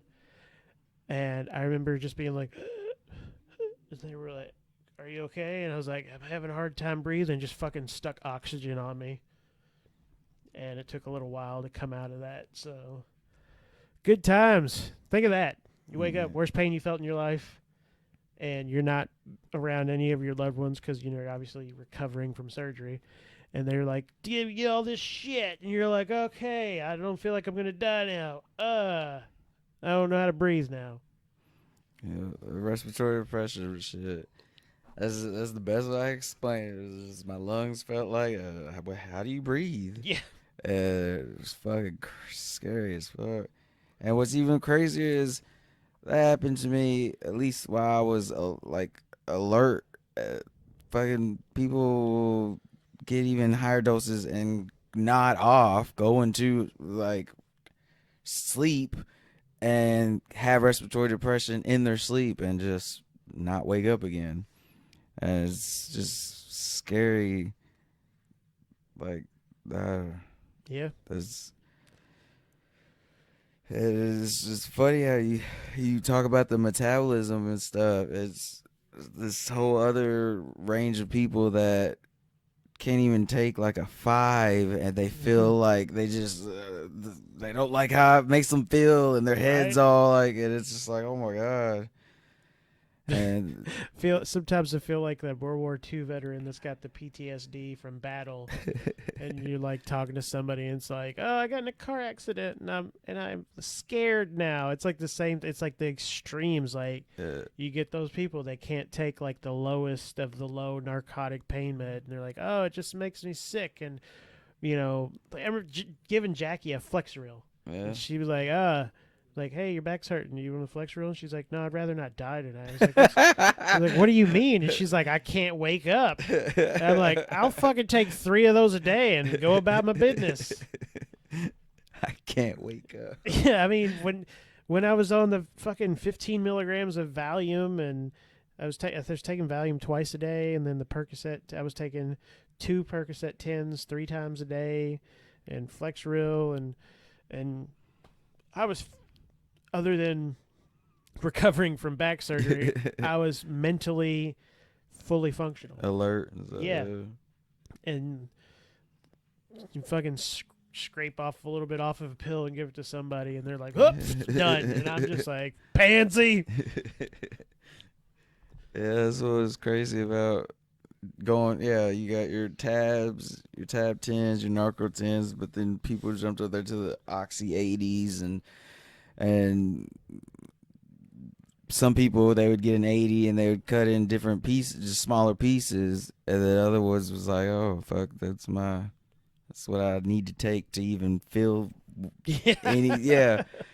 And then from there, the next jump was fucking heroin, and that's even a crazier thought. Heroin's safer than fentanyl. Like it's fucking mind blowing. Yeah, fentanyl's the shit that's causing the overdoses. It's yes, Is it doing that with heroin? Yes, Is it they could laced? take a like 1 gram of a milliliter. My bad, because it's liquid. 1 milliliter of fentanyl. They can cut into it was like a pound or so of heroin. Like, so they were. Every dealer was almost like, why wouldn't I do that? I'm a businessman. This is a good profit, and not caring at all that I believe it's like 0.003 milliliters can OD OD a person. That has fuck how they put it. A person that has zero tolerance to opioids. So meaning they That's never It's another crazy thing about yeah. opioids, the tolerance that you build up. Yeah. So a person that's never had a tolerance, 0.003 milliliters of fentanyl can kill them. That's insane. Nobody's out here fucking with no triple beams, fucking doing volumes and beaters to get. So it's just crazy, and you don't know. All you're happy is you're able to feel that pain relief again. Yep. As a business person, also just any kind of businessman. Okay, here's a couple pills here I gotta take to get this level. Here's just a little bit powder or speckle. Yeah, that's another so thing. It's like even if you're a straight edge dude, it's still good business to bulk buy it in bulk, shit like that. But my mom had a few crazy. friends that that passed away within the last year or so, where I think it was like her friend lost like her brother and sister-in-law like so many hours apart or something. And what it was is it was like, all right, say I'm the girlfriend, and then there's you and then your friend, right? And I'm your girlfriend, and your friend is going to be needing back surgery soon, so he's struggling. Right. So I'm like, hey, I know somebody who sells pain pills. I'm going to go get him, a few to get him through these next 3 or 4 days, because his back was bad enough that they were like, all right, we need to have surgery in the next day or two. So it was emergency back surgery, so shit was legit. But because all the changing of the laws about prescribing opioids, and I get that you need to be careful, but sometimes you deny people the relief that they need, so they find it somewhere else. So she goes and she gets this prescription, or she goes and gets these pills from this person, and she gives it to her boyfriend to give to her boyfriend's friend, and then dude takes it, same time the boyfriend takes it. They both overdose and die because it was either a Lortab or a Percocet, but it was laced with fentanyl. Oh shit! So a pill. And then wow. and the fucking girlfriend ended up dying too from it. Damn. So it's like it's not even safe to go like you think you're getting a Lortab, right? So here's the thing, right? How sometimes you'll find a pill or somebody will give you a pill, and then you're like, hey, here, like my dad gave me one recently. It was just a muscle relaxer, which I'm on. So it's like before I take it, I like to, if I don't recognize it or anything, I'll Google it. This has only happened to me like 3 times in my life. So I Google it and be like, oh, so this is this and this. But I don't know. I guess they fucking dropped can dip it, or dipped it or something. Yeah, and just like you think you are taking a Lortab, like you fucking got it from somebody that you can trust, and then you could even look it up and say, all right, it's got number 26 on it, and it's cutting like there's a perforation, and then it says like 870Z. Oh, that's a Lortab 7.5. Then you're like, I'm totally safe. I've looked this up. Nope. Fucking pop it, done. You don't even have to be an addict. You could just be a dude who was lifting some drywall and you tweaked your back and you found out dude down the street sells some shit and you buy 2 pills, literally just 2, and you're gone. Shit is fucking ridiculous. What I'm getting at there too is that fentanyl's big pharma. If you didn't know, Yeah, it was it was. I mean, FDA approved. what was it? The guy that created it. I'll need to look it up to make sure, but I'm pretty sure he created it like trying to create something that was stronger than heroin. I could be totally fucking wrong, but like I've looked this stuff up. I still randomly. actually I kind of forgot how heroin was made. It's actually kind of yeah, because I've always heard heroin, synthetic heroin, but it's supposed to be a synthetic opiate. But then again, I can't remember. I feel like heroin's actually a direct derivative of opium. But it is no, that would still be a drug. Oh, I think it's stronger than morphine. I was thinking it was morphine. Let's see. It's a synthetic opioid that's 80 to 100 times stronger than morphine. That was another thing. So, Yeah, see, synthetic opioid. what was it? Dilaudid. I was on Dilaudid also. Yeah. Is it not Dilaudid? No, it's Dilaudid. Okay. Hang on, let me look Why do I at hear this it? real quick. So, yeah, it's 80 to 100 times. The reason why I remembered is because this is saying fentanyl is stronger than morphine. It says pharmaceutical fentanyl was developed for pain management treatment of cancer patients, applied in a patch on the skin, and because its powerful They opioid properties, Fucking had fentanyl is patches. also diverted for abuse. Fentanyl is added to heroin to increase its potency or be disguised as highly potent heroin. Many users believe they're purchasing heroin. They actually don't know. They're purchasing fentanyl, which results in overdose deaths. Clandestinely produced fentanyl is primarily manufactured in Mexico. Put out the Wow. clandestine. Wow. Street names: Apache, China Girl, Chinatown, China White, Dance Fever, Goodfellas, Great Bear, He-Man, Poison, and Tango and Cash. That's dope. Yeah. How it's used. It gives you an intense short-term high, temporary feelings of euphoria, slowed respiration and reduced blood pressure, nausea, fainting, seizures, and Yeah, I was waiting for out of Um, those. but it says it produces effects such as relaxation, euphoria, pain relief, sedation, confusion, drowsiness, dizziness, nausea, vomiting, urinary retention, pupillary constriction, and respiratory depression. Just want to point out all those pros were not long-term effects, but Basically. death is. Basically. I don't think you can undo death. At least not what. There's clinically dead, and yeah. I know where you're going with Yeah. that, but yeah, there's like the 6 seconds. No, was it 6 minutes? It's 6 to 8 minutes. You brain dead. Okay, that's all. I was. So I was on Dilaudid, which was it's also known as hydromorphone. Hydromorphone. Yep, that's. Yep. Those, And of course, it says that it's high risk for addiction, cause respiratory distress and death when taken in high doses or when combined with other substances like alcohol. Which that was something that I had to stop myself from doing because that shit. Yep. I was drinking. That's and definitely a depressor. I'm like, hey, I'm having a drink, and I'm also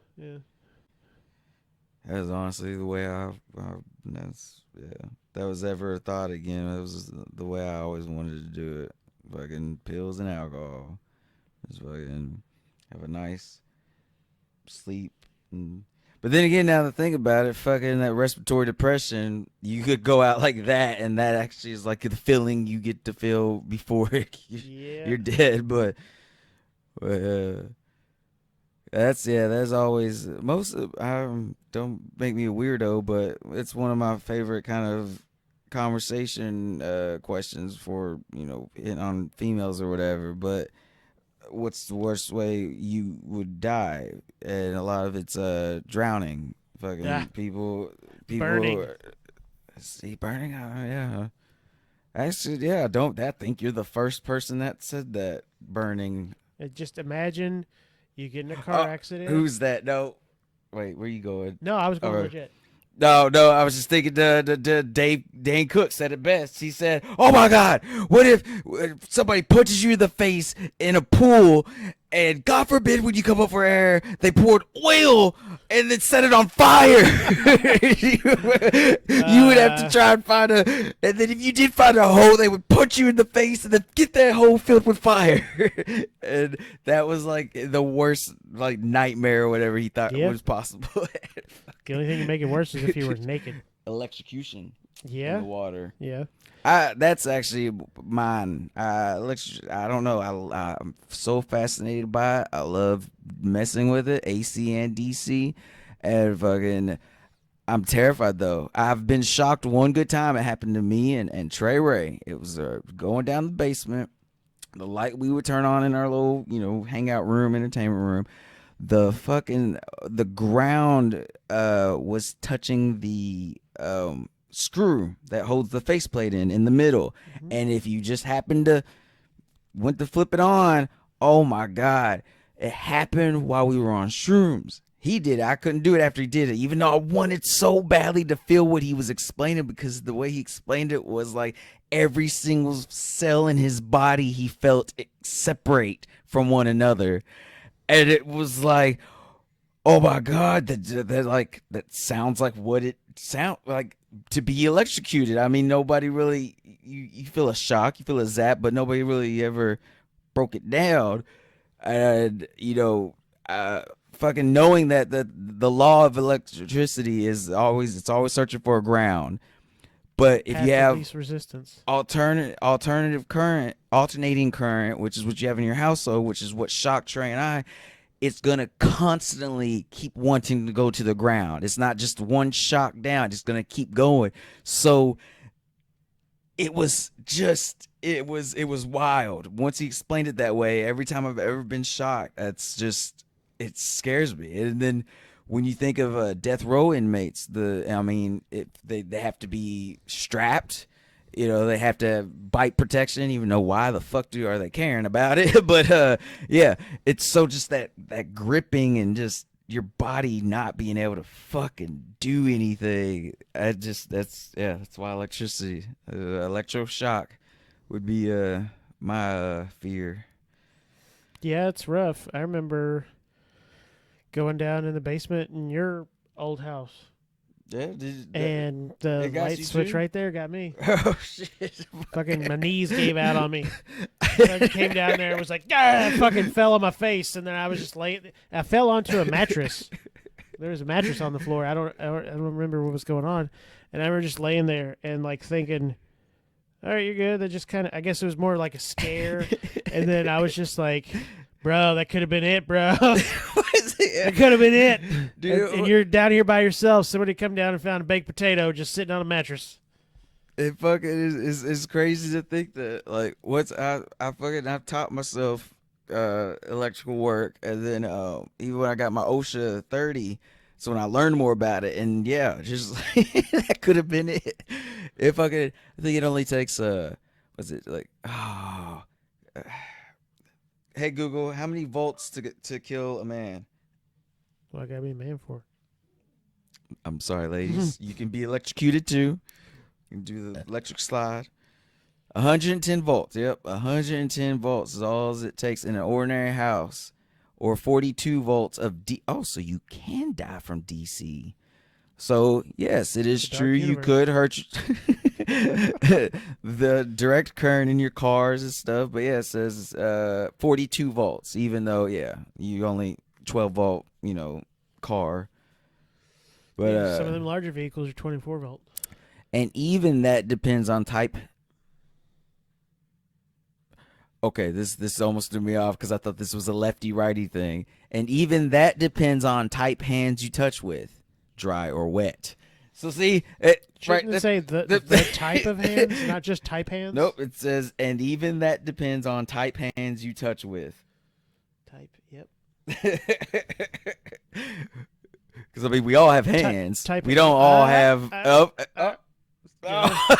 Wow, really 2020? I mean, yeah. Oh, you that PC? I'm sorry, ladies and handless people can be electrocuted also. Ladies and handless. Fucking Handless ladies and gentlemen, lady. children of all ages. This is ladies and gentlemen, handless people, and all babies. Can be electrocuted. You take that and We're equal opportunity electrocution. equal EOE. opportunity electric. Oh man, we went from drugs to electricity. How'd we? Death. So we've actually went from our first drug to how we were scared to die. Yeah, And funny enough, neither one of them was respiratory depression, but that would suck too, though. it would. You know, most burn victims don't die by burning; they die by smoke inhalation. So I respiratory don't know. depression. I don't know. Have you ever been in a well-ventilated room that's on fire?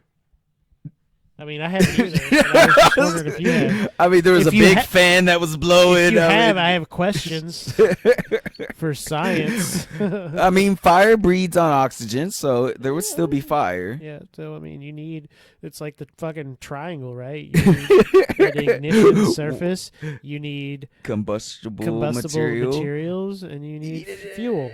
Yes. Okay, you said ignition. So yeah. Okay. Yep. Ignition, combustion. Fuel. I feel like there's a more science word that keeps it going though. Uh, Endurance. No. Fossil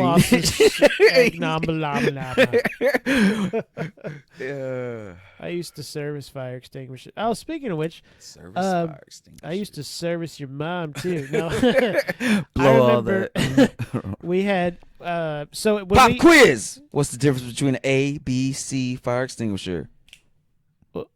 okay, you worded it weird, but because there are some extinguishers that are ABC extinguishers. You're absolutely right. But you've got the electrical fires, you've got the like typical like wood fires, Booyah. and you've got like the grease fires. Yeah, the he chemical got it. fires. But Back to your story. so yeah, so when I worked out at GE and I worked in the fire extinguisher shop, It's we had to legit. switch out fire extinguishers. That's what we did in our shop. It's actually very And a lot of those useful. were old and cast iron. Oh And, shit, yeah, cast iron. That was the strongest I've ever been in my life. It was back then. I had these hands aren't that big, but they were fucking strong. Carrying them down off Fucking roofs big and old ones, everything. And what we would do a lot of times is, let's say this CO2 fire extinguisher had 50 pounds of CO2 extinguisher in it. I would just find a random desk chair. Nice. Or we'd rig it up to where when somebody opened a door, sat in a chair, it gets sprayed. Don't breathe it in though, because it displaces oxygen. Yeah. But that's the ABC ones, right? no, What I'm that's I don't remember which one. What So I kind it remember is. shooting an ABC one, and that's Is you that the get powder? you get the powder. Yes, you get the powder breathe and the that shit fog. in. Okay. You can breathe that shit in, and it's fine. But like, it's just if I Gotcha. can cough that up. I mean, I've actually fought fires when I was there with fire hoses and extinguishers. But the CO2 one is cool because like it creates its own snow. You don't want to touch it because it's so cold it'll burn you. But See, that's okay. Actually, I think that's the one I shot, and it's like dry ice. yeah, was kind right, of, yeah. You just get the fucking that shit is dope. But it's- we had when we had to replace CO2 extinguishers or the dry chemical is what we called them, dry chem. When those had to be serviced, so they had to be like where you fucking replace all the stuff that's in it and you take the pressure out. We sent that off. Because if we did it there, then we'd have to have a whole bunch of dry chemical. We'd have to have powder there. We'd have to have the CO2 and the charging and like to pressurize it. So we sent those out. But when it came to water extinguishers, which is just for like wood or whatever, we would actually pressure test those and discharge, refill, pressurize it. But we had to put it in a fucking cage. It's a weird cage. It was just a little bit taller and a little bit wider. So you'd set it in there, and then you'd fill it up with water, and then you put these, hoses in there, and then you fucking open up valves and everything. And I remember it's like it had to hold this pressure for this amount of time before it was good to be reused. And I remember just looking at that cage being like, those holes are kind of big. If this shit exploded, I don't think it'd hold all the shit back. I remember we tried to do this with me, Ryan, and Dave, and it didn't work out well. But do you have any crazy workplace stories? Oh yeah, no, the day that I got fired, that was a good one. Right. I didn't so there's a lot of safety there, especially in glazing, because since we work off the side of the buildings and stuff, you're supposed to be, if anytime that there is like 3 feet of open space, like to the ground, you have to be tethered. Yep. And the anchors are usually like 10 feet in, and yeah. Well, we were on a corner section, so both bays were open, and so pretty much all the guys were there, so there was no more tethers. So, and I felt useless because I'm sitting here 10 feet away from where they're tethered, and like that's OSHA and everything, and Yep.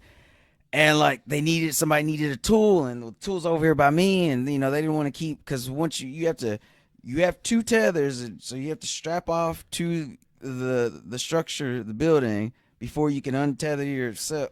So it's just, it sucks when you have to go back and forth. So I went up in there, and I was kind of in the middle of the building, so I was safe, but not tethered, no harness, all that. And I was helping we were pulling out the studs, the Pulling struts. out yourself? No, the guys. That was like the situation, so that's what I was helping with, like the room, not the actual outer windows. This was in the room.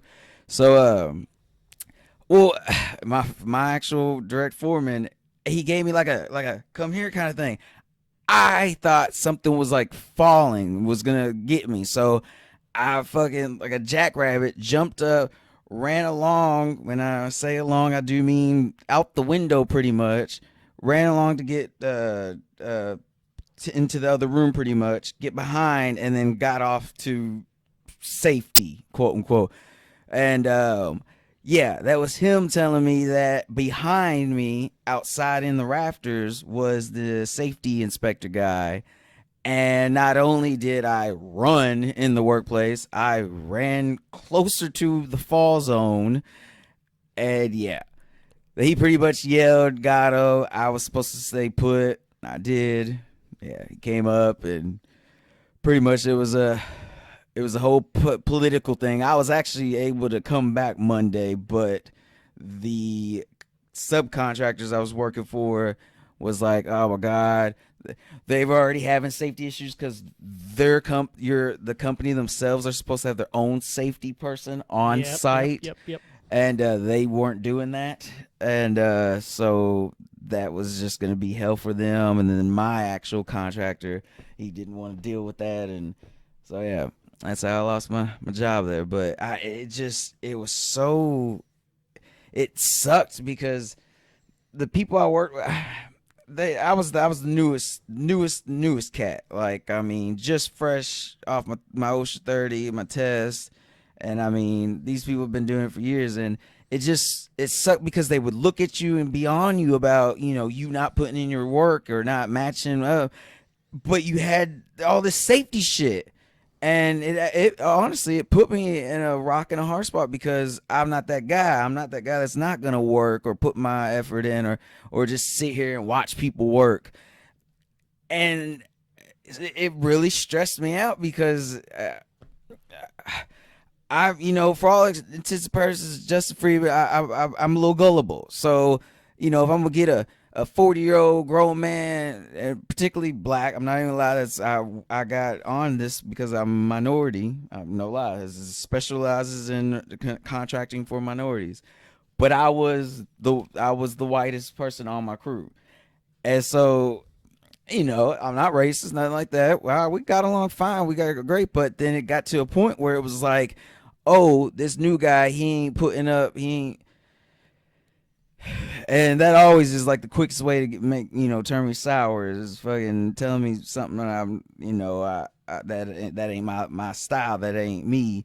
And I might procrastinate, but I'm not lazy. Like and so I chose to cut the safety corner on that to try and still work, and it just made it worse. Then they lost the guy, and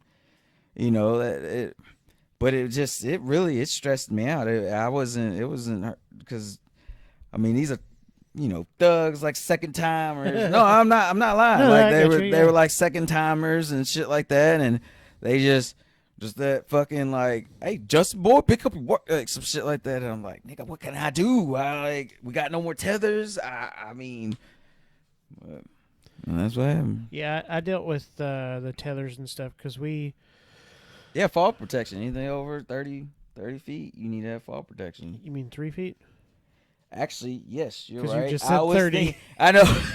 My bad. 20 feet? You're good. 25, 29. There's different good. types of fall protection. So, yes, Yeah. that was, but no, yeah, 3 feet, you're right. Even 3 feet, a 3-step ladder, and you're on top, there should be fall protection. So, out at GE, I fought 2 fires. Nice. And I mean, with hoses, like pressurized fire hoses. Yeah, for people that don't know, GE is big for its own area code, its own policing, and fire, and EMTs, yeah. EMT, yeah. They had we had our own water treatment plant, our own electrical grid, our own area code. Yeah, it was like a little city.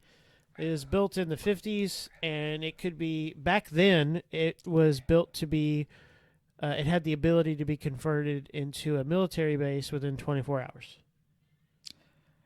I did not. I knew that about Bowman Field. I did not know Yeah. that about GE. Yep. That makes so much sense. So, I was out there for a while. I first started in the visitor center. Got to know everybody. It's pretty cool.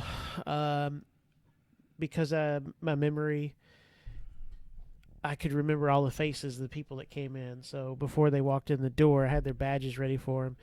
Came in handy because this crazy chick came in, and she kept trying to see this one employee, and apparently he was dabbling in some outside Kool-Aid, and he tried to break it off with her, but she wasn't having it. So she tried to come in a few times, tried to sneak by the visitor center, because to get in through the gates you had to have a badge, swipe through, even though it was a turnstile, but it was like a fucking 7-foot turnstile. So you swiped your badge, it was like the fucking rotating thing. You couldn't fit between them either. So if you were going to sneak in, then you needed to go through one of the gates. Well, gate 3 was where semi-trucks came through. And if you drove through that gate, they had radios. They'd call in and be like, hey, you got a blue Chevy Impala that just blew the gate at gate 3. So then lights and sirens. We'd go find the person, figure out what they were there for, kick them out, whatever we had to do.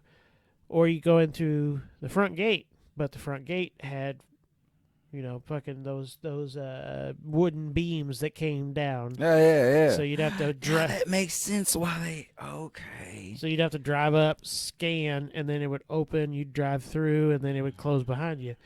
So this lady had been there a few times, and in order to get in for a place like that, like if you're an employee there, and you've got somebody coming to see you, whether it's your wife, your girlfriend, or let's say a vendor for somebody who is trying to bid on your project, you have to put in a request, and then that visitor request goes up to the visitor center. We make them like a temporary badge. Oh, wow. Like they're going to building 4, this area, so they need this access on their badge to get in where they're going.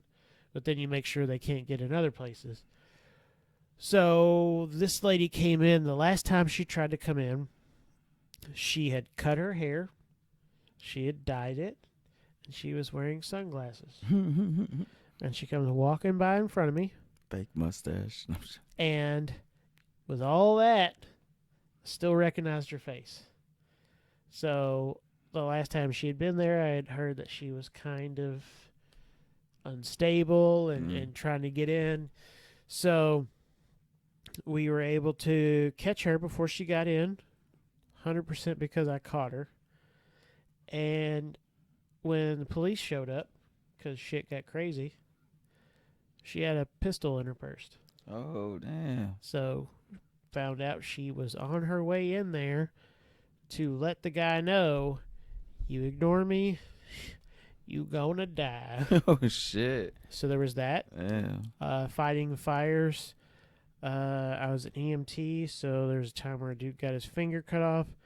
Cried like a bitch. Then there was a time that we fought a dude who was in a diabetic shock who said he was Jesus. He swung at my boss and he got slammed to the ground. There was that. Okay, there's a lot of shit. Time that old lady got pulled into the conveyor belt and it broke her xiphoid process, and we had to force her to go to the hospital because it was broken. And the xiphoid process is like got your rib cage, breastplate. It's at the bottom, it's the shape of a triangle. It's really close to your liver, so if that thing breaks off, it could lacerate your liver and not good times. And she wasn't crying at all. Dude that lost the tip of his finger cried like a bitch. I'm not gonna fault him. I still remember my boss Reggie being like, "Hey, can you locate the lost digit?" And I'm like, "This is a finger, not a digital clock." But that's what the medical digits, term. These are called yeah. digits. We ended Digibot. up finding it, but it was too mangled to reattach. Then there's a dude who got hit by a train. He survived, came back to work a week later. My first patient contact after becoming a licensed and certified EMT was a full arrest. Dude was 32, had a massive heart attack, and died. Tell mama that one. And I was the first one on scene and saw the dead guy. Then there's a time that my second full arrest, the call came in as, "Hey, there's this guy in my area and he fell down and he's having a hard time breathing." I'm like, "Okay, I'll get the ambulance. Reggie, you go over there. I'll meet you there." I come in, don't have gloves on, got the stretcher behind me. He goes, "It's a full arrest." It's like super calm. Full arrest. That means not breathing, no heartbeat. And we did CPR on him. I hooked him up to an AED, it's automated external defibrillator. You know that. And that thing will analyze the heartbeat. So anybody who doesn't know about defibrillators, it's not like the movies. You don't have the fucking thing with the gel and the It's its own thing.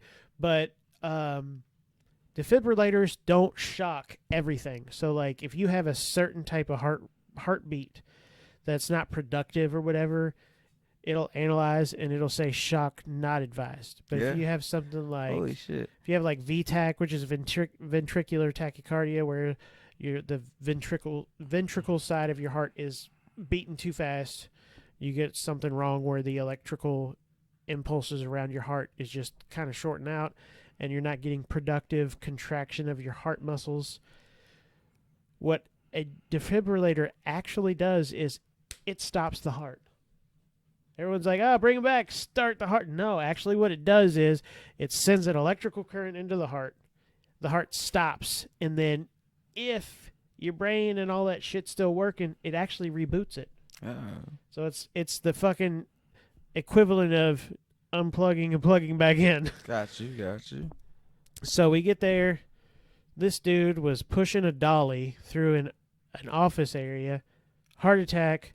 Falls, bounces off a printer, and then hits the ground. Hits the ground so hard they bust the back of his head open, so it's bleeding. Head trauma. Heads in the bottom of your feet bleed really bad. So this dude was bleeding everywhere. We get in there, get gloves on, just start doing actual CPR. Get the AED on him. 4 times it said shock not advised. Typically after 3 you call it, but we kept going. And then after the fourth time of it saying it, the fifth time rolled around, it said shock advised. And GE was so big, they call them dispensaries, which is a doctor's office in each of the buildings. Oh wow. And then in the building 4, they had an actual medical suite, and if necessary, they could perform emergency surgery there. They had Damn. nurses and one or two doctors there. So we had some nurses there, and fifth time rolls around, it says shock advised, and she got so excited that we had gotten this guy to the point of having a shockable arrhythmia. Instead of pressing the button to shock him, she jumps up and down and was like, oh my God, we did it. We did it. I'm looking at her. I'm looking back at the guy. I'm looking at her. I'm like, are you going to fuck? So then I just go, Claire, fucking jumps, and dude survived. Oh wow. He was back to work. How long do you think it took before he came back to work? I mean, I don't know if he didn't have any. Oh no, he did have head trauma. 2 weeks. 2 weeks, yeah. Yeah. So typically, when somebody has something like that, when you do CPR, you a lot of times you'll break ribs, or you at least fracture them. Oh yeah. And because of that, sometimes just the violence of it, the heart can swell. Mm. This guy, when he left in the ambulance to leave GE, he was still unconscious, but he was breathing. He had agonal respirations when we got there, which is your brain, after you die oftentimes, your brain will still send signals to your lungs to breathe, Oh okay. right? But you can be dead for other reasons, and it's really fucking creepy, man. Yeah, that's called the last breath, right? The last breath, yeah, but it's not actually a yeah. productive breath. It's just your brain First saying time. breathe. So what you'll see is them fucking muscles contract And and then mouth open. exhale. Yeah. And Yep. yes, you do relax in all areas. That is my very first full-fledged death like that. Big dog. He's a second batch puppies from Max and Maggie. Yeah. And it was the one we were in Key. Dogs have we agonal too. We yeah. thought he was gonna beat Parvo, and then it came back around, and that was when I got to witness. Oh man, yeah, just the soul leaving the eyes, and then my poor thing. I was there by myself. I thought he was coming back to life with that breath, Yeah. and then that was the worst sound ever I will fucking ever remember. And then yeah, exactly. That's in that same fucking moment, that relaxing Mm-hmm. fucking, and then rigor mortis sets up like, oh god. Did you fucking- know that? that whole process? Oh, Did you know it's actually supposed to be pronounced rigor mortis? no, I didn't. Yeah, not to be a dick, but you pronounced it wrong. So yeah, GE. So you had the lady with the gun. You had the fires. We had Joe Biden come out. 13. Had Joe Biden come out as Obama was trying to be reelected, and the president of GE Appliance Park, which is what they call it here in Louisville, was sitting on stage, fucking passed out because it was so hot, and he was wearing a suit, and he fell off the stage directly onto his face. And Joe Biden goes, "Is there a doctor here?" And it's like, no, there's not a doctor here, but there's EMTs. So then we all had to go.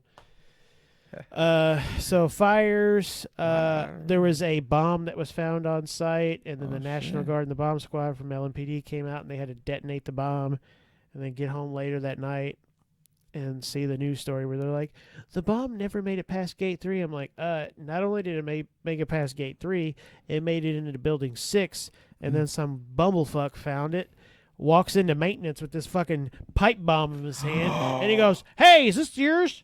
And sets it on their desk, and they're like, "What are you doing?" Are you fucking serious? Yeah, Oh wow. Fucking had all the signs of like a bomb. It was like, it had this weird like jelly on it. It was magnetic. Is a pipe. Yeah.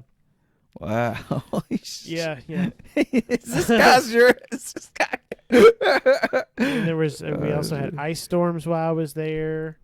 Fucking exploding transformers. So many different Did fucking I- things. Did I ever tell you that was actually where I was stationed at in the National Guard? Is the base that's right there across the street from GE. If you're familiar with, Oh, I don't know if you're familiar with that. It's by the train track side, and it's that street. yeah. The- I know what you're talking Yeah, about, it's a but I can't. battalion over there. Yeah, that's where I would Yeah. go when I was on National Guard and shit. My little weekend Yeah. warrior stuff. But, Yep. So one of the strangest medical calls that I had while I was there was, so we had some office people go across the parking lot over on the Fegenbush, and there was a warehouse there, and I think they were trying to do a mock-up of like how they were like, oh, this is gonna be a Six Sigma Lean process. Yeah, you haven't heard that in a while, have you? So we're gonna have our administrators come over here, and they're gonna set up how the production line roughly will work and how you'll move things, blah blah blah. And this dude was standing on the ground, and a forklift was picking up a dishwasher from, no joke, about 20 feet up, and it fell onto that guy. He survived. Wow. But yeah, he got pinned under it, and I remember getting the call to, hey, we need you to go over. So we had to leave GE, go out on Fern Valley up to Fegenbush. So I was in an ambulance driving like lights and sirens and shit. So that was pretty cool. But yeah, I had a bunch of shit that happened there. And then of course, when I was in animal control, responded to a guy that had died in his house, and then after about a week, nobody coming to check on him. Oh yeah. His dogs ate his face off because they had ran out of dog food, and I was the one that was there to take the dogs into custody and do what we had to do with them. And they were gray, but their fucking heads and faces all the way back to their front shoulders was just red and pink. Then there was a time when I got a call for a guy who got shot and killed downtown, and I roll up, and then there's police tape, and then of course the whole neighborhood's there, and it's pouring down rain. Oh wow. And I get walked up, and it's like, hey, when you get up here, don't touch this, don't touch that, blah blah blah. Walk up, and there's a fucking gazebo, and under the gazebo is a dead body, dude just laying on his back. And I remember thinking like, now that it's an investigation because he got shot, so they gotta preserve the crime scene. But like, I just remember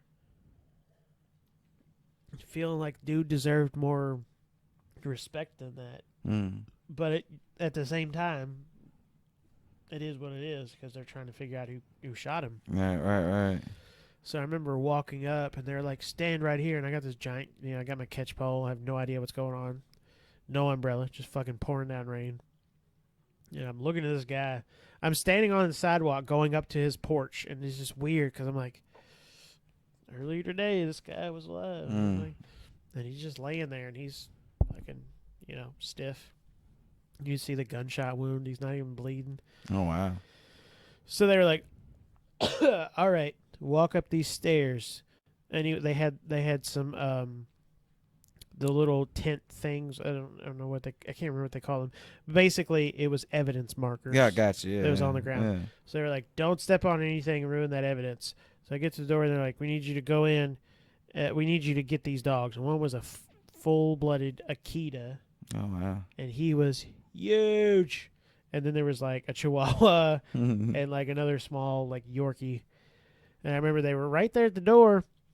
And I'm like, all right, I'm going in. So I like open the door, got my catch pole, get ready to go in, and they fucking take off upstairs. I remember looking, going, do you guys want me to follow him? Did y'all secure this house? Like, so then they were like, wait, we don't know if we want you to go in because crime scene. So I'm just standing there, and I'm looking down, and there's drugs on the ground, like right there. And they couldn't figure out if it's prescription pills or whatever. And there's other stuff.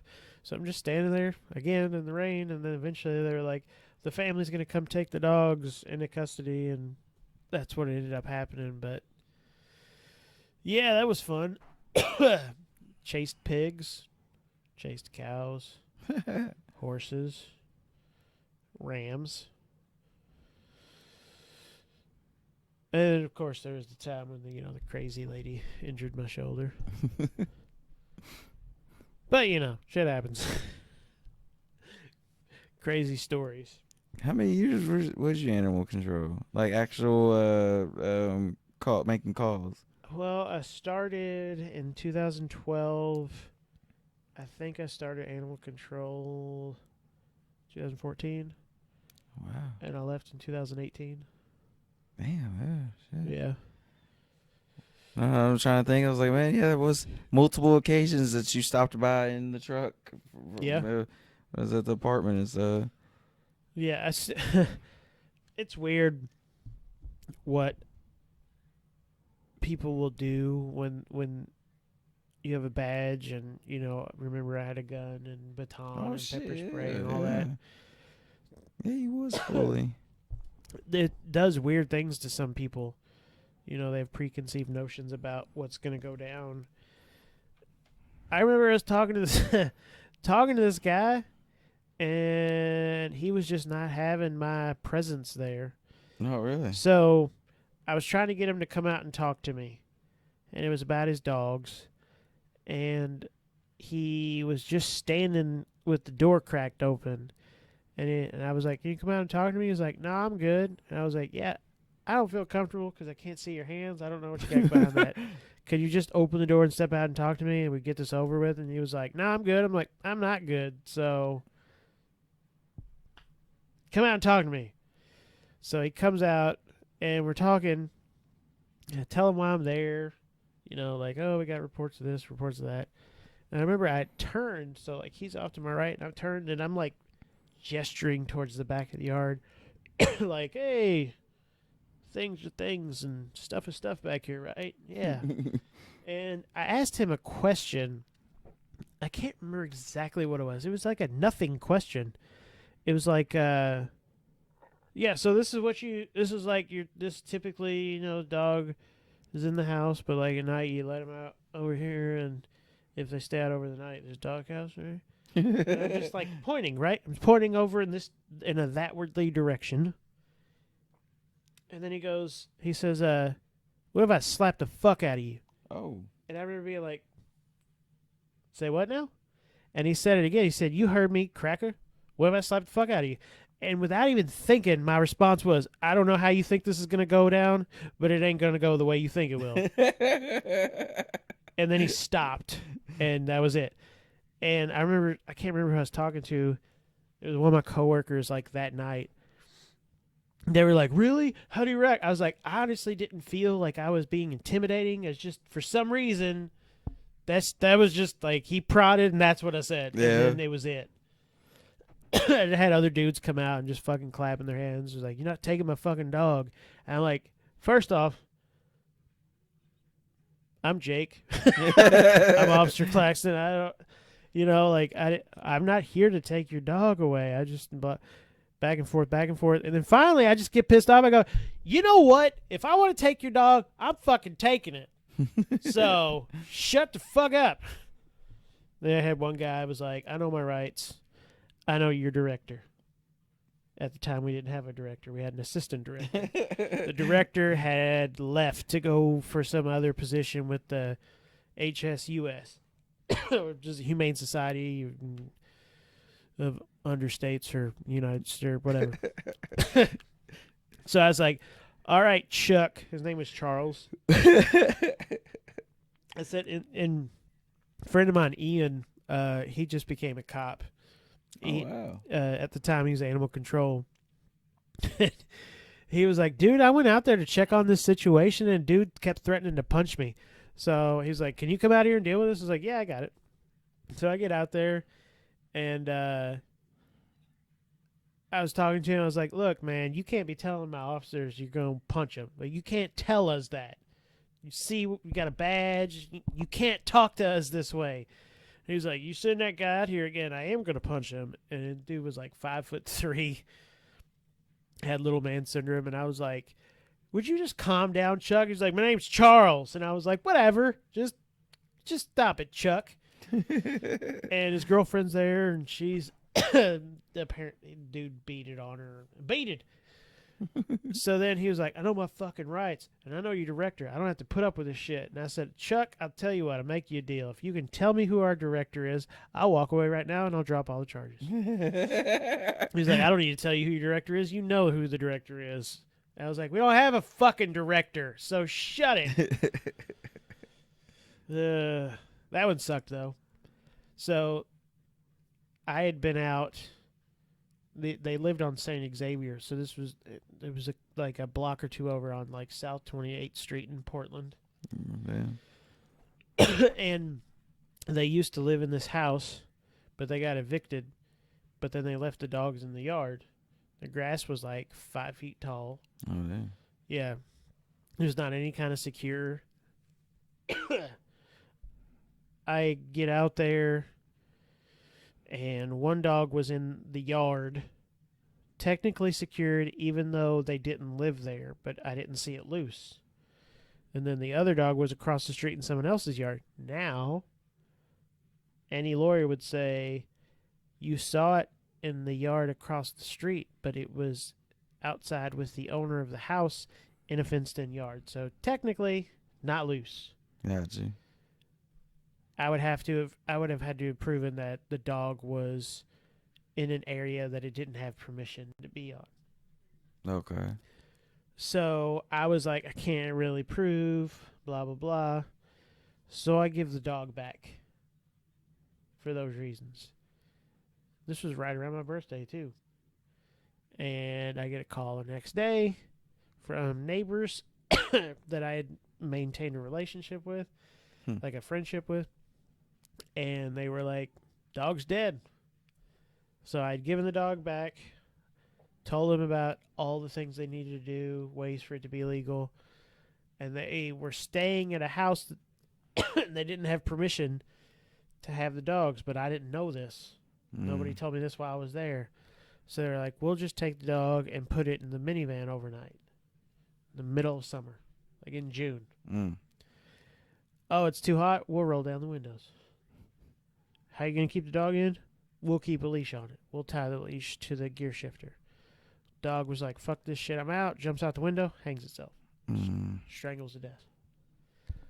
Ian goes out there the next day because he was assigned to that area and got reports that this dog was dead and tried to figure it out. They wouldn't respond to him, so then I got called from another part of town, come out. And I remember it was so easy because I was talking to a lady. I was like, what's going on? She's like, oh, I don't know. Everything's fine. And I was like, look, just cut the bullshit and tell me the truth. And then she was like, yeah, dog died. Told me what happened. Got out there. They gave me the dog's body. I sent it down to University of Kentucky for, it's not called, the animal version of autopsy. It's not called autopsy, but it's, that's what they do. And they can go in and to determine cause of death. So I ended up getting that, and she had to go to court and had charges pressed against her, but From who? from me. Okay. Yeah. So yeah, I had a few of those. I remember do you remember Ebenetia Dobbins? Yeah. So this different call is right off Poplar Level Road. Or Newburgh. It was Newburgh. Out at this apartment complex, and this dog had been left out on a balcony for weeks in the middle of summer. Like a wooden balcony, 3rd floor. It shit and piss up there, and they didn't put food and water out, and it died. Heat stroke kind of thing. I remember I was out there trying to investigate what was going on. Fucking Ebenetia Dobbins comes in. She was living in that place. I was like, oh, fuck, shit. Somebody I went to high school with. That one, I was able to get the body, send it down for a necropsy. That's what it is. And ended up pressing charges on that lady. So, yeah, it was a fun job. I mean, there was a lot of shit that was fucked up about it, but there was also a lot of, like, really fun stuff, like serving search warrants with police where they're going in to check this area, but they have dogs, so we have to assist them. Or that's cool. We did our own search warrants, so like we had a battering ram and shit. if we had to force entry. Never really got to do that. Came close, but also I've been in some really nasty houses. Yeah. I was in 2 trailers, and between these 2 trailers, single wide trailers, there were 73 cats in them. Oh my lord. And you know those old man grabbers where you squeeze the handle, and I was catching them with those. And I'll never forget flipping this mattress over, and it was like cat popcorn. Flipped it over, and they were just, and then one jumped through the window there was a screen. They jumped through the screen and left like a cat-shaped hole, like a fucking cartoon. Damn it, man. Did y'all manage to? So did y'all capture 73 cats, or that's just? Well, that one got away. I think 2 of them died. Like, so there were so many of them that you have to come back to verify. Obviously, the one that got out, and then there were. You come back another day and you walk in and there's fucking dead cat there. Don't know why it's dead, but It wasn't there the day before. it was obviously there, but it was good at hiding. Dude, you don't know how fucking scary. It's not scary, but it is scary. So like you've been catching these cats all day, and the house is so contaminated that your own safety regulations only allow you to be in there in 15-minute stints. Oh wow. So you're in 15, you're out for like 10 or 15. Yeah, and you're out, you're in, you're out. That because like ammonia, because like the breathing. The like- ladies, the sisters that own these 2 trailers had caught some sort of deadly bacteria from them, and they were dying in the hospital. So they had to That sign would them be over to us. terrifying. Yeah, so they died. You didn't even have like coveralls or nothing like that. No, I had That is pretty creepy. I just had a mask, like not Yeah. even the ones we're wearing now, just like a bubble white. Oh, one of those. Yeah. Like a fucking homeowner painters. Yeah, The- I had holy those shit. on. Now I remember my sergeant, who's a germaphobe, Sabatini. He had put on a Tyvek suit, and he had like 2 shirts on, and then he had a fucking actual respirator. And he came in. It was middle of summer. It was like August, I think, July or August, and in a trailer with no electric, so there's no AC. Yeah. And he's got this Tyvek suit on, and he almost had a heat stroke. But I was one of those people that like I lived for the action, so it was like fucking put me in there, and I get this, and that's why my shoulder got fucked up. Mm. Nobody would go deal with the crazy lady. I was like, I'll go deal with the crazy lady. $200,000 later, loved it. But I remember the reason I started laughing is the kitchen area had a tile floor, and the tile floor was covered in a mix of water, cat shit, and cat piss. Mm. And it turned that tile floor into like ice. What? So there would be like cats running, and then you're like trying to like pin them up against something, and then fucking clamp them with the cat grabber, and then you pick them up, you put them in a carrier, close it real quick, and then you got somebody at the door, and it's just out, and then somebody's out in the truck like logging it in, like this cat, blah blah blah. Give them an animal ID, impound them, so when we get back, we can start the process of getting them adopted out or whatever. And Ian was there with me. The guy's now a cop. Just graduated from academy last week. Good job, bro. He said it was the funniest shit. He was in this area, and he was going to pull the washer and dryer forward, and there was a bunch hiding behind there. Mm-hmm. So I was walking over there with him, and I just start slipping. Like I'm going to fall. And I did not fall, but for like 5 minutes was just like falling. And was catching myself and everything. And he just breaks down laughing. Never let me forget it, but I thought it was hilarious. I remember fucking cats running at me full speed trying to get past me, but they don't know where the fuck to go, right? And I remember seeing one coming at me and me just taking my leg and like pinning it up against the wall and then clamping it and then trying to bite me and shit. Yeah. Oh shit. man, have you heard their internal voice, their They're Yes. guttural shit. Oh God, yeah, dude. Yeah. Dude, I used to torture, and only torture in the sense of, like, chase a cat around kind of thing and throw a pin in it, that kind of cats stuff. will fuck you But- up, dude. When they feel like they actually aren't the predator, like when they're that sound they make, is because I kind of Jesus. Speaking of a cat, Right. it was like a shark fin. Oh. When I like defeated this one, so like it was like this motherfucker won't stop chasing me. That's all it did. It did that sound, and I was like, it terrified me. It was like I could see it being its last resort kind of thing, because that sound was like exorcism and shit. Yeah. And fucking they get bucked too. What? Yes. Wow, wow, wow, wow, wow, wow. They're like fucking. Yes. Yeah. Yeah, dude. I'm But- telling you, man. I was catching them with nothing but cat grabbers. And when I started this story, I started to say that you don't realize how scary they can be.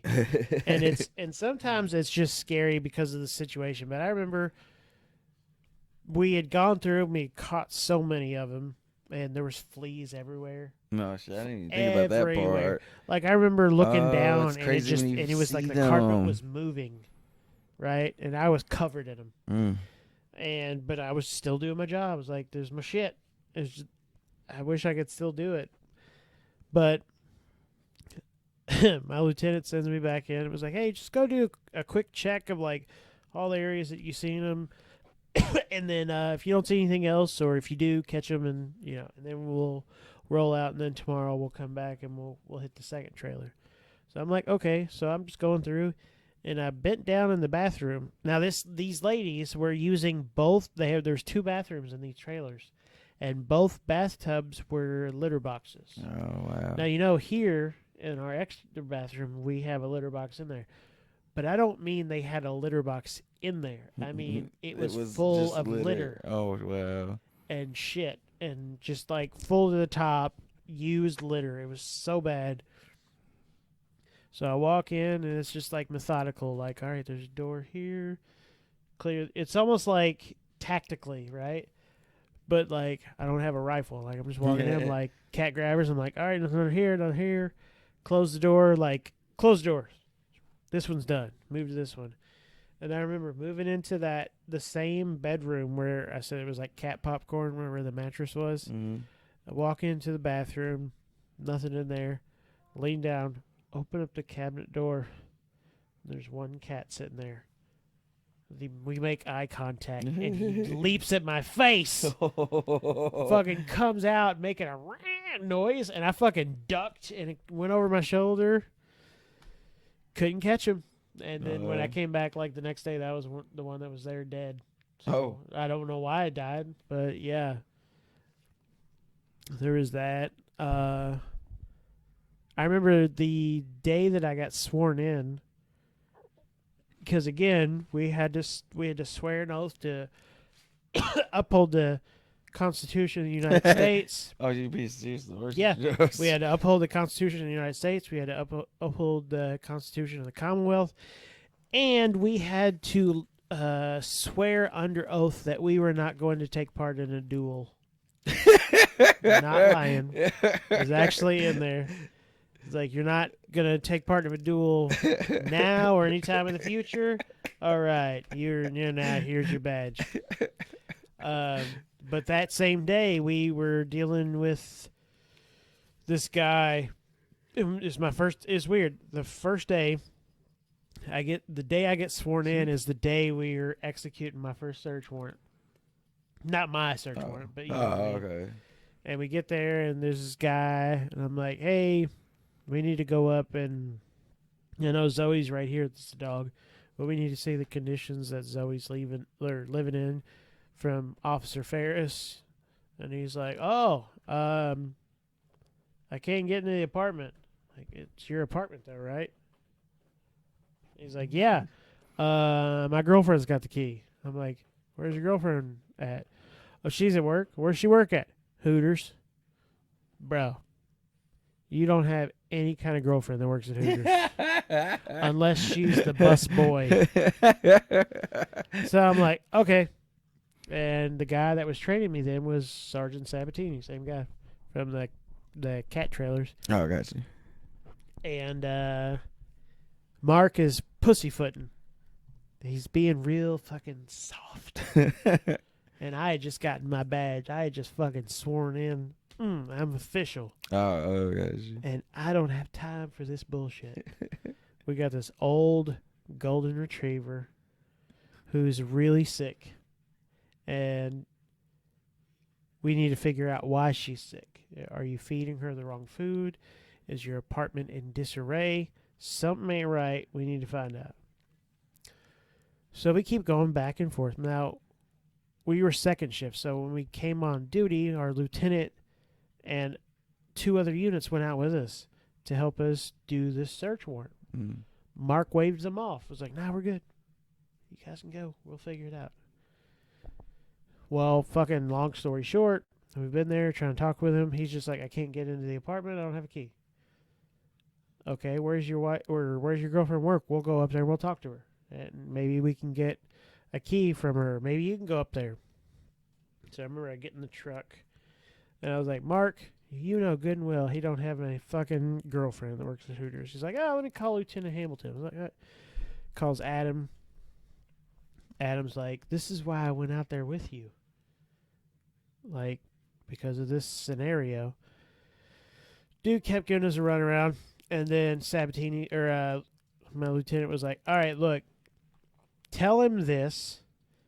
And then if he doesn't let you in, then we'll call LMPD to back you guys up.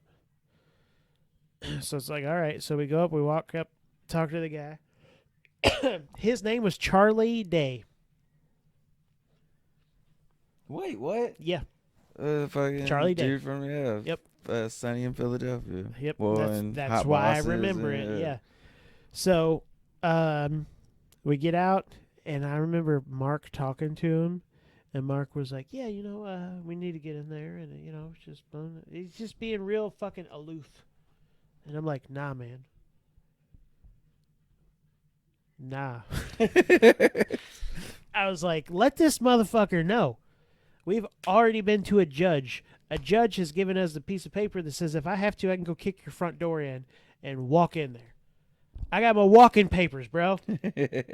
Let him know. Mark wouldn't do it. Oh, Mark calls the lieutenant again. Lieutenant's like, again, that's why I was out there, blah, blah, blah, blah, blah. Tell him. We're recording. It'll be quick. Well, finish your thing. Lieutenant's like, tell him we have a search warrant. So then Mark says, hey, do you ever get talking to the girlfriend? He's like, no. He's like, all right, look, we need to get in there. We need to see. He's like, well, if I don't get a key, how are you guys going to get in? And then I'm like, this motherfucker's pushing us. So I said, listen, we're getting into your apartment one way or another tonight.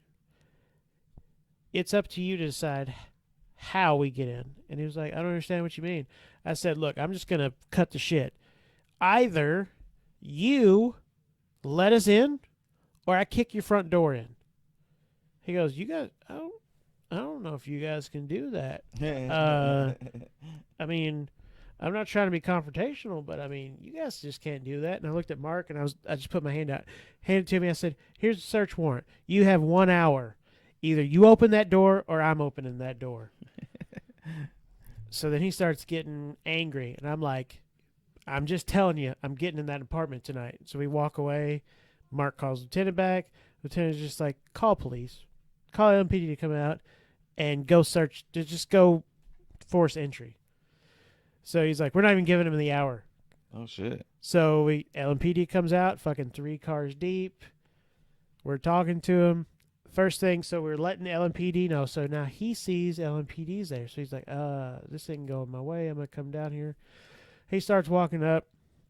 LMPD's like, let me see your hands, man. Because he got his hands in his pocket. Let me see your hands. He wouldn't take his hands out of his pockets. So the next thing you know, he's got guns pointed at him. And they're fucking like arm barring him and stuff. Damn. So we go up there. And dude had the key to the apartment the whole time. Shocker. walk in there, and it was disgust. I wish I could show you the pictures. I still remember him. There was cobwebs in his kitchen that were so thick I thought they were curtains. No shit. Yeah, and then there was shit in this one room this deep from wall to wall. No joke. Literal shit. Literal Oh. dog shit. It was dog shit. Oh wow. And then I remember getting pissed off, and LMPD was up there with us, and I turned and looked at him, and I said, Charlie, normally when I see people having their dogs in terrible conditions, I look at him and go, how would you like to live? Would you like to live in this situation and drink water that has algae in it and blah, blah, blah? I can't even say that shit to you because you're living in this shit.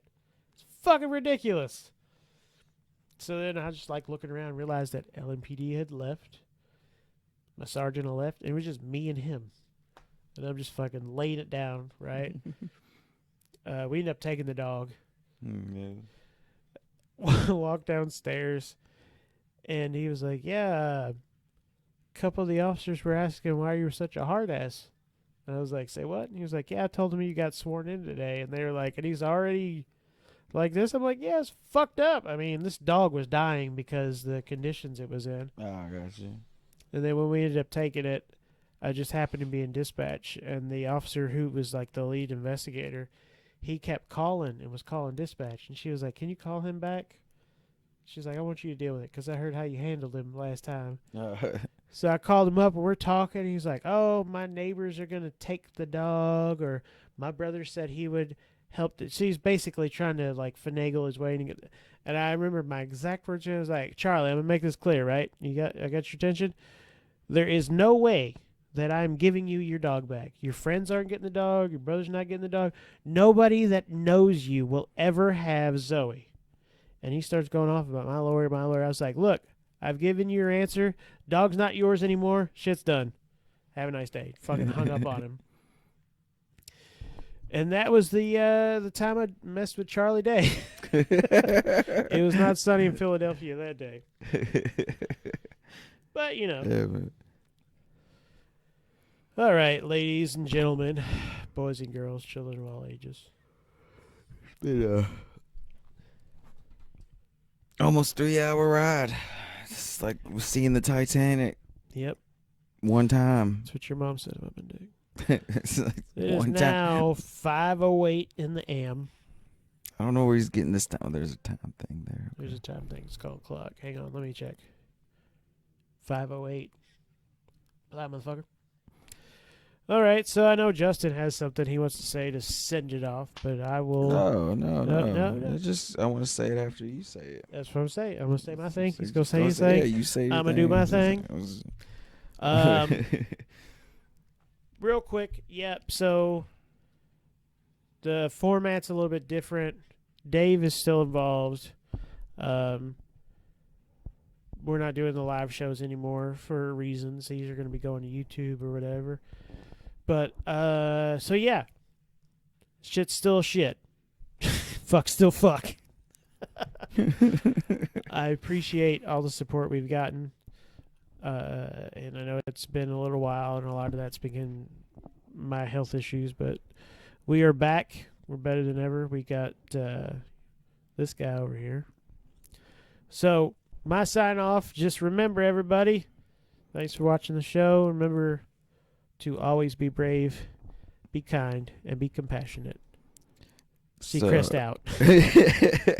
Remember, let the good times roll, just in case God doesn't show. Gay!